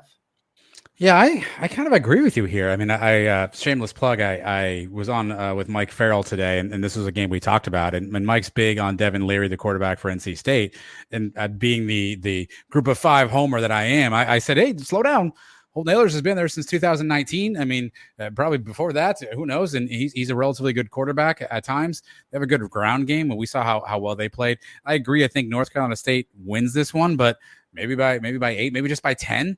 Right, it's important. This is a 10.5 point spread at this one, right? So even if NC State wins 30-20, you win if you pick ECU. So I think ECU does keep it close. This is one to keep an eye on, friends. If you're watching this weekend, you're walking around, because obviously we're going to have a chance to see ECU play. Curious how they play against North Carolina State. This could give us some foreshadowing to the kind of team that they're going to be this year. So probably one to keep an eye on. But I can't disagree with you on this one, Mike. Unfortunately. Well, so we're in agreement. All 3 picks, huh? We are. Also, a fun fact, there is a notable alumni football player who went to North Texas. Do you want to guess who that was? Well, it's not Mean Joe Green, right? It is Mean Joe Green. Wow, yes, it is. Yes, it is. I don't know if that's how we got the nickname. It doesn't say that here, but Mean Joe Green is a notable alumni for the Mean Green Texas people. Did they have Their head a coach, by the way, nickname, and then they change it to the Mean Green because of him? This is getting interesting. I don't see that as a thing here. But Seth Luttrell is their head coach. Wow, I never knew that about Mean Joe. Yeah, Mean Joe. Seth Luttrell, never heard of him. I don't know why you would have. His name's familiar though. Where did he coach before this? Let's find out. There's a couple other interesting games to pick from though. In the pool tracker, I don't want to give away all my picks, but there's Houston against Texas San Antonio. I was kind of surprised that point spread's only 5.5. I know that game's in San Antonio. The Roadrunners. Me. But I mean, they're a tough team. Houston's been getting a lot of hype. Houston's supposed to be already sitting in the championship game here in the American. If they can't beat the Roadrunners by more than 5.5, are we that scared of them? I don't know. Well, you're forgetting the game of the week. Arkansas, Cincinnati going to Arkansas. I think Arkansas is favored by a little bit, if I remember correctly, on that one, Mike. That's like 5.5 too, I think. Interesting game there. I think, again, talking to Mike Farrell today, his thought process is that Cincinnati is just getting the Luke Fickell respect factor, and he expects Arkansas to win that one pretty easily. But that's another one to keep an eye on. Obviously, Cincinnati's had a lot of success of late. They have not yet, as far as I know, I checked a little bit ago, announced the starting quarterback, so you don't know who's playing there as well. So another AAC game to keep an eye on. 7.5 points. Cincinnati's getting there on the road. That's going to be a tough one. How about the other one? BYU and the Cows. In Tampa, the Cows getting 12.5 points. I couldn't pick the Cows for this segment, but you never know which way I'm going to go in the pool tracker. You think that's going to be a good game? What's the spread? 12.5. No, I don't. 12.5. Jerry I don't know much about Bohannon. BYU. I don't know where they are these days. I'm not sure who their quarterback is. I got to do some more BYU research. I mean, they're typically a pretty physical team. They have a bunch of guys named Milne, usually running receiving routes, and so they're typically pretty good. But we'll see if Jerry Bohannon's the real deal. Obviously, it cost him Timmy McClain, so we'll see if Jeff Scott made the right decision, kind of trying to save his job. That's it. What time is that game on at? I want to say it's like 4 o'clock. Yeah, 4 o'clock. 4 o'clock. So you got a nice schedule of games, at least on Saturday. You know, you got Cincinnati is the early game. Cincinnati is Cincinnati is 3:30. 3:30, yes. And the Cows are at 4. Then you got the Gators in Utah at 7. You got Georgia and Oregon at 8 o'clock. No, that's 3:30. 8 o'clock is Ohio State Notre Dame. Oh, okay. Wow. Yeah. So that 3 o'clock, that 3:30 to From 6 o'clock. From 3 to like 10:30. I mean, if you're a college football fan, just pack it in, friends. There's got to be a nice early. Well, look at that. NC State, East Carolina, 12 o'clock. That's a nice one to kick off the day. So early one. Saturday's fun. We know we play on Thursday. Is there Friday? The Temple Duke game is Friday night. I mean, I don't expect that to be a barn burner, but it's at least something we got here in the pool tracker to pick and keep it interesting and go over to Prize Picks and make it even more interesting. It's a win-win for everybody. Again, Prize Picks. Download the app. 100% match up to $100. Suns 12. But that's Mike's picks. Again, getting the pool tracker. Are we doing a prize this year? Have we figured this out? I mean, I know you just sent out the prize for last year. Are we doing a prize for this year? Is there something that somebody can win if they can best? I guess everybody in the pool tracker. We got to come up with something. There definitely has to be a prize. What is the prize? I haven't determined yet. Did you send the guy the hoodie? Nah, not yet. No. I sent him the hat. He should have got that hat by Saturday. I last year I wanted to throw in some basketball tickets to go to the thing, but the guy that won the prize lives in Indiana. He says I can't use the basketball tickets. Mm-hmm. So we got to figure something out. There's got to be a prize. You can't just run through this pool tracker and get nothing. Unless it's Elo. If Elo wins the whole thing, he gets nothing. It's not fair. Got to Elo something. Now, if Andrew Glukov wins, he gets nothing. Elo, we got to give Elo something. But again, the bright side is we have 364 days to figure it out because there's no way you're getting it anytime soon. So we will figure out what a prize looks like for you. But again, appreciate everyone playing along with our silliness. It's a lot of fun. We enjoy doing this stuff every year. Football should be fun. And let's keep an eye on the conference. Maybe we'll throw in some Big 12 stuff here and there. I know people had asked, are we going to start picking Big 12 games? Mike doesn't have time to do all that research just yet. I think we'll keep an eye on that. And if there's an opportunity, maybe we'll throw one or two in there throughout the season. But you can always find them on Prize Picks. So if you have opportunity to think through that, maybe that's something you can do on Prize Picks, Mike. But coming up, a staple of the Sons of UCF, we will do Cow of the Week. Everybody sit tight. We are sponsored by Gordon and Partners.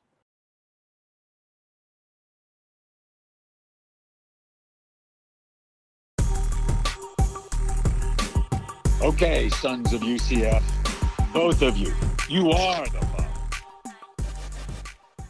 All right, we're back with Cow of the Week. If you're not familiar, we make fun of something that we thought was funny, silly, idiotic, just something we can laugh at, and just gives us a chance to laugh at more things with the Cows. It's a fun time. You'll love that. Stick around. But before we do that, Mike, a couple of fun show announcements. We are working hard over here on the tailgate tour, the tailgate circuit. One of the things we love most about doing the show is getting a chance to hang out with all of you and meet up and watch some UCF football games, maybe have a cold drink or two and talk about our nights. So we've been working on a few different options, Mike. We've got some things in the works. We got some things we can announce, some things we can't quite announce yet, but we'll tease them for you anyway. And we've had some folks help us along the way. We'll get to a few of those in a moment, Mike, but you've been working with a partner in Revel XP to help us with our Louisville setup. What can you tell us more about what Revel XP will do for you? Revel XP, these guys are fantastic. They give you the championship level experience you want when you're tailgating. The location is prime. I mean, they're setting us up right in front of the stadium. They do all the work for you. They bring you the tent, they bring you the chairs, they bring you the cooler. If you want, you can get the biggest package. They'll set up TVs and everything for you. They do it all. The catering, all that stuff is a possibility with Revel XP. They have single game packages available. That's what we got right now. We got a single game package for the Louisville game. you can get a season package and have them set it up for you every week. I mean, you get guys like us, let's face it, we don't want to be dragging our stuff to Memory Mall every week and then dragging it back to the car. I like convenience. I like to have this stuff ready for me. It doesn't matter your party size. You can have a small party. You get a smaller tent. You get a 10 by 10 tent. You can get a giant tent. You can fit 100 people under there. We're going to have a great time. Our party for the Louisville game is going to be set up right next to the stage of the concert, where the Dave Matthews Band concert that they're going to have right there. We're all over. We are all over that. The march to victory when the band is going to pass right by us. The team is going to walk right by us when they get off the bus on the way to the stadium. You'll be able to say hi to those guys. You don't miss anything. Sometimes they have these motocross things, guys flipping around, doing the pogo sticks, all this stuff that's on Iowa Plaza. You are right there, and you don't have to start packing up your stuff an hour before game time. You walk right into the stadium. You're right by the front door. I can't even imagine tailgating without this stuff anymore, to be honest. Rebel XP, get in touch with them now. Check out their website. Get the package that's right for you. And, hey, party right next to us. Set up your own tent right next to us if you want. That's it. And this is perfect, Mike. If you're coming from out of town, maybe you got a bachelor party, a guy's weekend, maybe a couple of families getting together. You know, you're not in Orlando, or maybe you've aged out a little bit from the Memory Mall scene, and you still want to hang out with your friends. This is a great opportunity. Again, you're right there, right on Iowa Plaza. You can see everything kind of go down from where you are. You get your own, quasi-private bathroom. It's nearby where you're going to be set up at. It's a really good opportunity. Again, if you're bunch of buddies getting together and coming from out of town, maybe some families getting together, homecoming weekends, family weekend. This is a really good opportunity. Set everything up for you. They'll take everything down for you. Literally all you have to do is show up, have fun, go to the game, and go home. Everything else is taken care of. So it is by far the best, the easiest way to tailgate. To Mike's point, I don't know how we tailgate elsewhere without it, but we're going to figure that out, though, because, Mike, we are on the tailgate circuit this year. We've got a couple of key fun dates to announce. The Sons of UCF Tailgate Tour, as Mike calls it, kicks off this Thursday. You're going to be in Fort Lauderdale, Mike, at the Den for the Southeast Alumni Association watch party. What's going on there? What can people expect? What's going? I mean, Mike, solo Mike, or at least solo from the rest of the Sons, at the Den on Thursday. This sounds like trouble. Look at this tour. We are busy all of September. Starting off here September 1st, Fort Lauderdale, my hometown, the Den, which is going to be such a fun place to watch football games. It used to be called the Public House, now called the Den. I believe UCF ownership. It's a fun way to watch the game. They put the sound on. There's a DJ during commercial breaks playing music. It's just a fun time. Gather around with all your UCF buddies. Go downtown. It's easy to get to. I mean, if you live downtown Fort Lauderdale, you can walk there from most places. If you're coming from somewhere else, you want to take the Bright Line. It's a 5-minute walk from the station there. You can take an Uber. I'm taking an Uber from my house, 10 minutes away. It's just going to be a great time. We're going to hang out. I'm going to get there a little early. We're going to try to do a little pregame show there. From there, you're going to be at the home station. I'll be there, maybe getting some interviews done. I'll have some T-shirts to throw out. I'll have even an old school Sons of UCF hat. I have one or two of those laying around. You never know. But it's just a good time. I'm really looking forward to it to start the season. I was there in 2018, the very first game under Heupel when we played UConn to kick off the season. Good crowd. My buddy Raphael, the guy that runs the whole thing, I've already been in touch with him. He's got me a booth reserved. We got a nice party of 8 between all of us hanging out there. I can't wait, man. This is going to be one heck of a time to kick off the season. Yeah, I'm sorry, I'm distracted. That graphic, I think I have the exact same haircut on that one picture that I do now, which is awesome. Yeah, good time. We'll see if we can get a live setup. Obviously, internet connections, all that good stuff. But look, it's always fun too. That's one of the things Mike and I always try to do is get you all connected with your local alumni chapter, watch parties, wherever you live. There's probably something going on. So we always love to see kind of the setup and what you're working with, who's around, and see the nights. So good opportunity to go down there, meet UCF Mike, watch the game if you're local, and have a good old time, Mike. But then that following Friday, we will be in Orlando, myself, you, and Trace at the aforementioned Rebel XP tailgate setup right there outside Iowa Plaza. We don't quite yet have our tent location, but it'll be prime. We can tell you that. We have a couple of people maybe stopping by. We've got some commitments from some folks that they want to come hang out with us. We'll have some shirts there. We'll have some other stuff. Working on getting a couple of vendor-related items to maybe quench your thirst. So we'll tease that for you now there, and should be a good time, Mike. I think it opens at 2:30, 3 o'clock. Obviously, it's a 7:30 kickoff, so plenty of time to come hang out. If you're already there with your own party, again, we're right by the stadium. We're literally right at the entrance. Leave like 30 minutes early. Walk over. You can find us, hang out for a little bit. We'll grab some pictures. We'll do some interviews. We'll have some fun stuff, some giveaways. So don't miss the Louisville game. Hopefully the weather holds up. Last year that tent was a godsend against the Boise State game. We rode out like hurricane, whatever that thing was called underneath that tent. But come find us Friday, Louisville game. It'll be a good old time. And don't be afraid to contribute a little bit. I already see our friend Mary Ashball is chipping in. She's making cookies, all kinds of cookies. And you already know I'm bringing a potato salad. We're going to have somebody providing us with some drinks, but don't be afraid. Bring your own drinks, bring whatever you want. Come party with us. And even if it's for 5 minutes, like I said, or for 5 hours, we will be there at 2:30. That's when we can start 5 hours before game time. If you're stopping by Burger U and you're having a beer and you want to come over and hang out with us, you're more than welcome. And like I said, the concert is going to be right next to us. And we're going to have – I spoke to the guy, Landon, that runs the things over at Revel XP.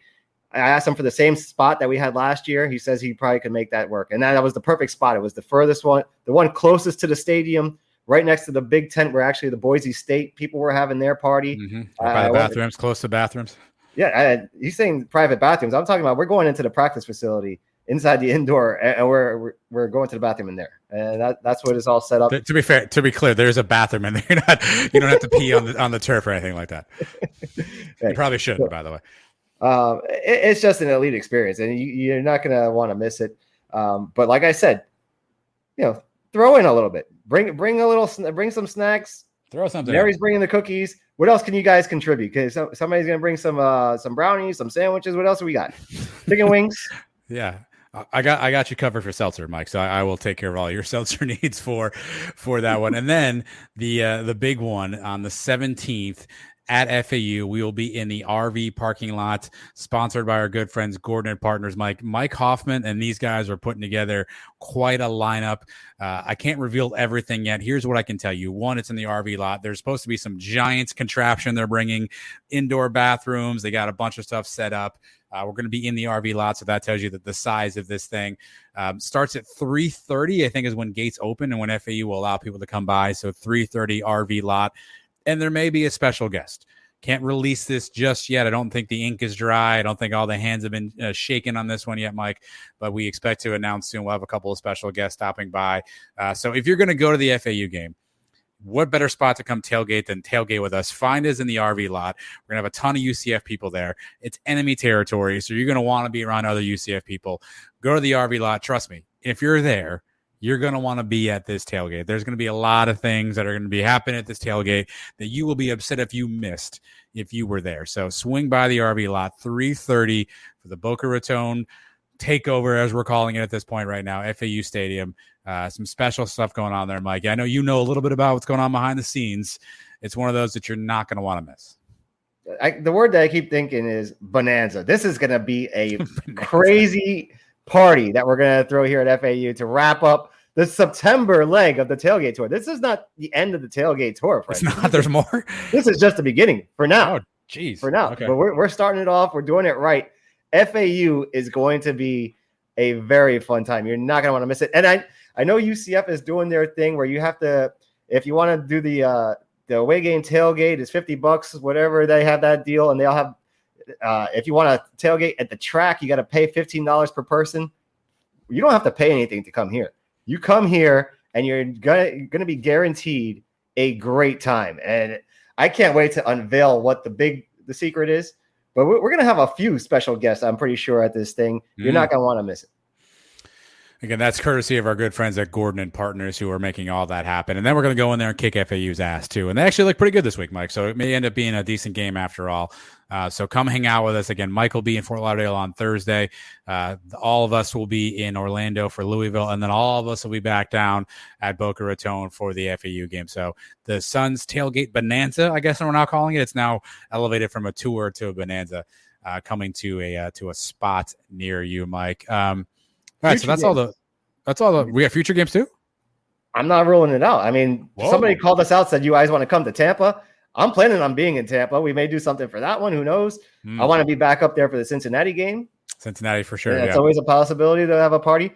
And hey, I loved hanging out with these guys here in Fort Lauderdale. But I see that that people up in West Palm Beach, Paul Jones and those guys, they have a little watch party. I checked that out. That's a 2-minute drive. No, I'm not going to drive. That's a 2-minute walk from the Bright Line. I can hop on the Bright Line and be there in 30 minutes. That's a possibility. I don't know which game it's going to be for yet. I don't know. We got to know kickoff times. I got the Llama Corn softball schedule. I'm not making any promises. This tailgate tour is making stops all over the state of Florida. Make no promises. It's not over, but it could be over. So either way, stay tuned. We will keep you up to date. Again, make sure you're doing all the things you can to follow us on social media. We're happy to be part of the new 1012 network. Happy to be part of the Sports Drink podcast family. A lot of cool shows on there as well. So we appreciate everyone who's listening to us for the first time and watching us on YouTube. We're going to start cutting some of these segments up and putting them on YouTube so you can see the video portion. So for some reason you want to stare at Mike and I while we talk, feel free. We'll have it out there for you. Cool graphics package coming with all that stuff too. So that'll be what we do, Mike. And the graphics package appears again as we do Cow of the Week. We now have the company photographs for your cows. You've turned this in advance. I don't know what to do. Mike sent me so much show prep material today. I literally thought I was being like set up. Like I thought it was one of those things where like your friend says like, hey, if I ever say I like the cows, I'm in danger. I got all this show prep. I'm like, maybe Mike's in trouble. Maybe he's been kidnapped. Maybe somebody's holding him against his will. We're talking like multiple pages of show prep, including your Cow of the Week, Mike. So I'll let you take it away. Who do you have for Cow of the Week? Oh man, an old familiar friend of ours. I believe he had to have been Cal multiple times. This guy. He was. I think he was in the early stage tournament we had for a while. Yeah, he probably went pretty far in that tournament. I think him, Don Williams. I think they battled it out near the finals. Okay. Well, if you haven't figured it out now, it's Brett McMurphy. Brett McMurphy sent out a tweet early Saturday doing a celebration dance. What time did this game? What time did the Nebraska game kick off? 12:30 kickoff. 12:30 kickoff. At 12:42, he's dancing in the end zone with a tweet. Huskers look very impressive on first drive. Who was the only idiot to put Nebraska number 25 on his preseason AP top 25 ballot? This guy. Well, he got one part of that tweet right. Idiot. He's the only idiot that did that. And Nebraska then went on to lose to Northwestern, proving why they should not be in the top 25. But, Brett McMurphy just made it too easy for us. He's a Cal this week. And how about, is Scott Frost a Cal this week? I mean, this was a Nebraska situation. I was going there anyway, Mike. I got the screenshot right here. This is the moment. They are up 28-17. They have just broken a long touchdown run.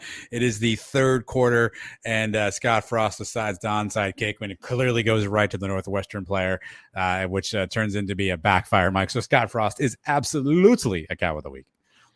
Man, this is it for Frosty, I think, right? I think this was the year that he had. This was a prove it year, make it or break it, however you want to say it. Yeah. And it's off to a bad start. 13-point favorites. I know they're all the way in Ireland, but holy cow. Holy cow is right. And they smashed Northwestern last year. Northwestern was perceived to be one of the bottom teams in the Big Ten. So this was meant to be sort of Scott Frost coming out party, whole new offensive staff. He's not calling plays for the first time. He finally got a special teams coordinator. He'd resisted that for all these years, Mike. And then here he is saying that he actually made the call to do this onside kick.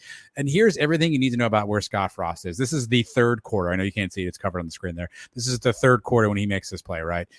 And he said afterwards, I thought we had momentum. I thought we had a chance to go really take the game from them. I went for that shot. Obviously, the wrong call. Newsflash, Scott, you can't win the game in the third quarter. And that just goes to tell you how much Scott has faith in his team, that he's like, I got to get this thing out of the way now. I can't go the fourth quarter close with these guys. He's clearly scared to win the big game or to win the late game. He has not done it at all at this time in Nebraska. Can't win the game in the third quarter, Scott. He was trying to win it right here. Backfires on him. Northwestern comes back to win. Northwestern did not even play well. I saw some of this game in the second half, Mike. It's almost like they were just like, let's just hang out and wait. Nebraska will figure out a way to blow it. 2 late turnovers. They can't stop anybody in defense, and Northwestern comes out with the win.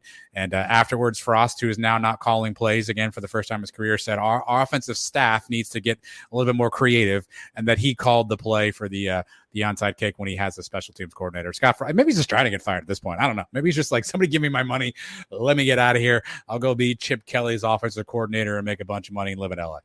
Talk about trying to get too cute. I mean, you're up by 11. You're a 13-point favorite. This is something that underdogs try to do. This is something when, you need a spark or whatever, like we saw with the Saints against the Colts in the Super Bowl. This is not something when you're a big-time favorite supposed to be doing, kicking onside kicks, surprise onside kicks, and turn the game around for these guys. Kick the ball deep and play some defense, get a quick stop and get the ball back and take over the game that way. Don't do it. I don't know what Frost is thinking. And now to blame the staff, just blaming his offensive staff for not being creative. He's supposed to be the most creative offensive mind college football has ever seen. We've had how many players come out here and tell us, and Mackenzie Milton raves about this guy. The whole 2017 season, he didn't run the same play out of the same formation all year. Where is that gone? What's happened to him over in Nebraska? This is it, man. This is the last year. I don't know if he's going to get. So not so fast. Not so fast. Hold on. So let me counterpoint really quickly. He has got a buyout of $15 million. It goes down to $7 million after October 1st. So, Nebraska would be dumb to fire him now because they owe him $8 extra million. You just wait till October 1st. You can can him for that, right? Here's their schedule. So they're 0-1 now. They play at home this Saturday. So they go from Ireland back to Nebraska, short week, and now they're playing North Dakota. Should be a win, right? So now they're 1-1. Then they play Georgia Southern at home, another winnable game. Now they're 2-1. Then they play Oklahoma, probably a loss, right? So now they're 2-2. Then they play Indiana, who's terrible, and Rutgers, who's terrible, and then it's October 1st. Frost could be 4-2 at that point. And so they may have a tough spot because if they can win those games that they should win. Now, the back end of the schedule is tough. They have Michigan, they have Nebraska, or I'm sorry, they have Iowa, they have Wisconsin. So they have some losable games. They have Purdue. But he could be 4-2 at a point in time and then really put the pressure on them to fire him and pay him $7 million to go away. I don't know. I don't know which one you're rooting for if you're a Nebraska fan. He could be, but I could see him losing to a Georgia Southern. Oh, for sure. Yes. Losing any one of those games. Is he going to get to 6 wins and even be bowl eligible? What does he have to do to save his job? And what does the buyout go to after the season's over? I mean, October 1st gets cut in half. What about January? I think it stays that way and through the rest of the calendar year. So I think up and through football season next year. So I think he's only got 1 year left in his deal. I think he agreed to take $1 million off, but I think he signed an extension to like 2026. So I don't know what the actual contract language is. But what do you want to do if you're Nebraska? Do you want him to succeed? Do you want him to win 7 games and get to the celebration bowl? Like what do you want if you're in Nebraska at this point? Just cut the Band-Aid off and get rid of him? I don't know what you want if you're that team. Yeah, and you really feel bad for those Nebraska fans, right? The guys that showed up at all our games. No, not at all. Okay. They showed up at our games with their signs. Scott, come home. Screw those guys. I don't care about it. And they're sitting there at the Peach. I'm at the Peach Bowl, and I see in the section next to me there's a handful of Nebraska fans. I don't feel bad for them at all. They think they are like college football revolves around them. Screw Nebraska. Did we dodge a bullet? No, I see. He would have been good if he stayed with us. Okay. I think his system worked in the AAC with the Florida talent. He could have been good. I'm not saying he would have been undefeated every year. He would have had probably a couple bad losses here and there, but we'd be a winning program the last 3-4 years. I think he'd be fine. We'd be competing for the American every year. So I don't know if we dodged a bullet, but it's turning out that his overall record as a head coach is not good. He's got 1 winning season. Well, there's another guy whose record as a head coach may not be good, Mike. One of my cow of the week. This is Texas football coach Steve Sarkisian is not going to give a depth chart before the season opener, and is not expected to provide a depth chart at all season long. Things could change, but he's not pretending he's going to give out any sort of depth charts, Mike. spoiler alert, Steve, we're all going to figure out who your crappy players are after like the second week. Like, I don't know that you need to, this isn't subterfuge. It isn't like the team who's playing is like, I wonder who the quarterback's going to be this week. Like, it's going to be pretty obvious who you're playing on after the first game. Like, I don't understand why coaches think this is such a schematic advantage. Like, whoever Texas is playing, I don't even know who they're playing this week, is sitting there going like, oh, if only we knew who they were going to play at receiver, then we could play some defense. Like, they're still going to play defense. They're still going to figure out how to play. And even after they see some film, they're going to figure out who you're starting, who you're playing. I don't know what advantage coaches think this gives you by not, like, did South Carolina State get that too deep and go, whoa, no William Wells in the secondary? That's a win for it. Like, I don't understand. Like, I don't understand what you don't know about a team or what you're going to find on a piece of paper that is going to make any sort of advantage for you when you play on Saturdays and Sundays. I don't get it. It's like the guys that put everybody on the injury report, lower body, upper body. You see it in hockey all the time. Everybody. Fingernail, yes. Yeah.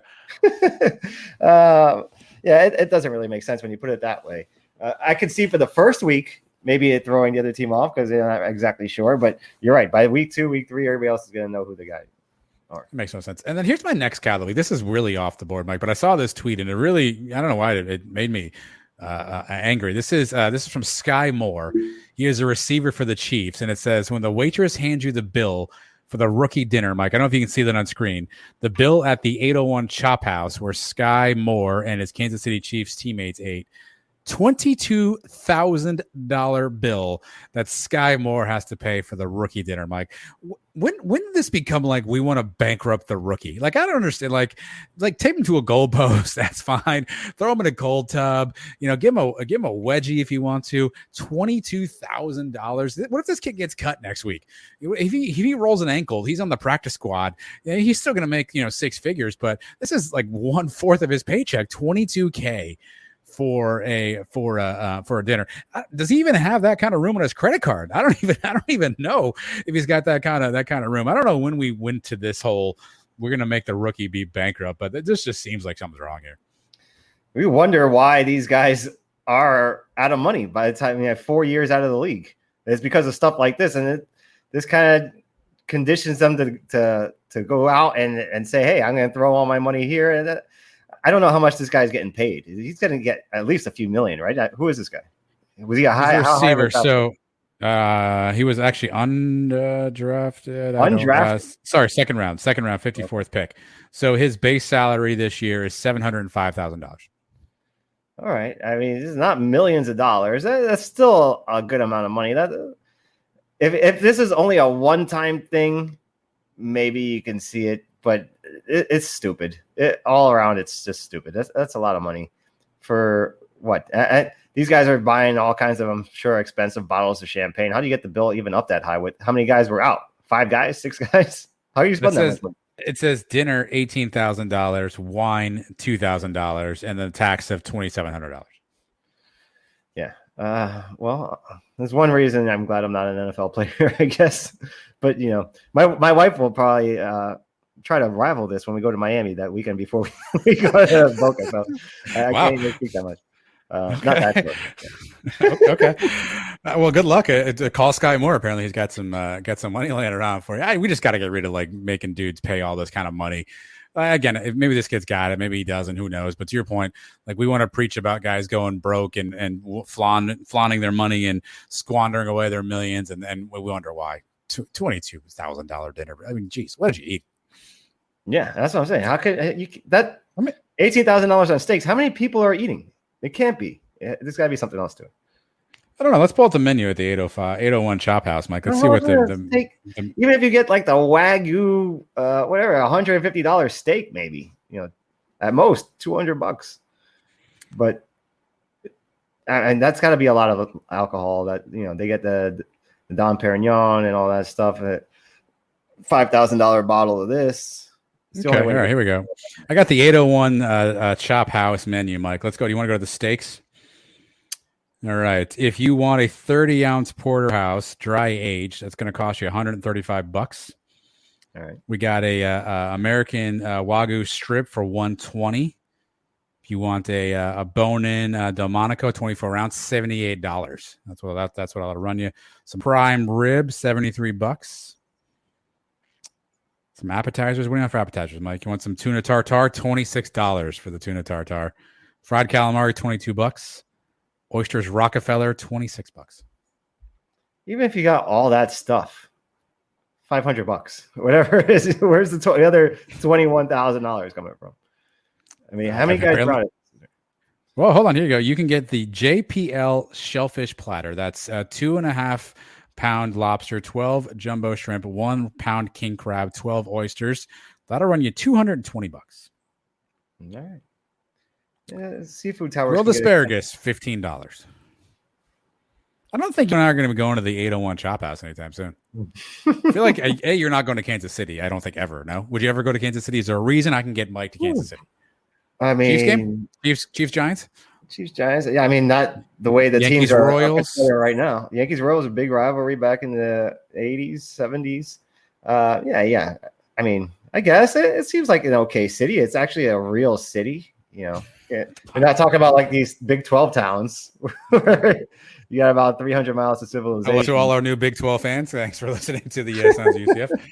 Yeah, but Kansas City could be. It could be. It wouldn't be my first choice. Yeah, hey, kids, we're going to Kansas City this year for summer vacation. No, but yeah, it could be worse, I would say. Things to do in Kansas City. let's see what we can get worked out for you. You just named it. The Chiefs game, the Royals game. Is that it? That's the only option you've got? How far is it to St. Louis? I don't think it's that far. This is the 15 best things to do in Kansas City according to TripAdvisor. I don't know why people are listening to this anymore. Got some museums there, Mike.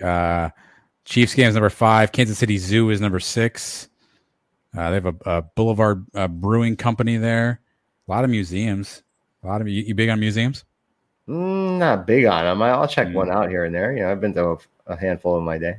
How can I get you to the National Museum of Toys and Miniatures? No, I mean, no. Yeah.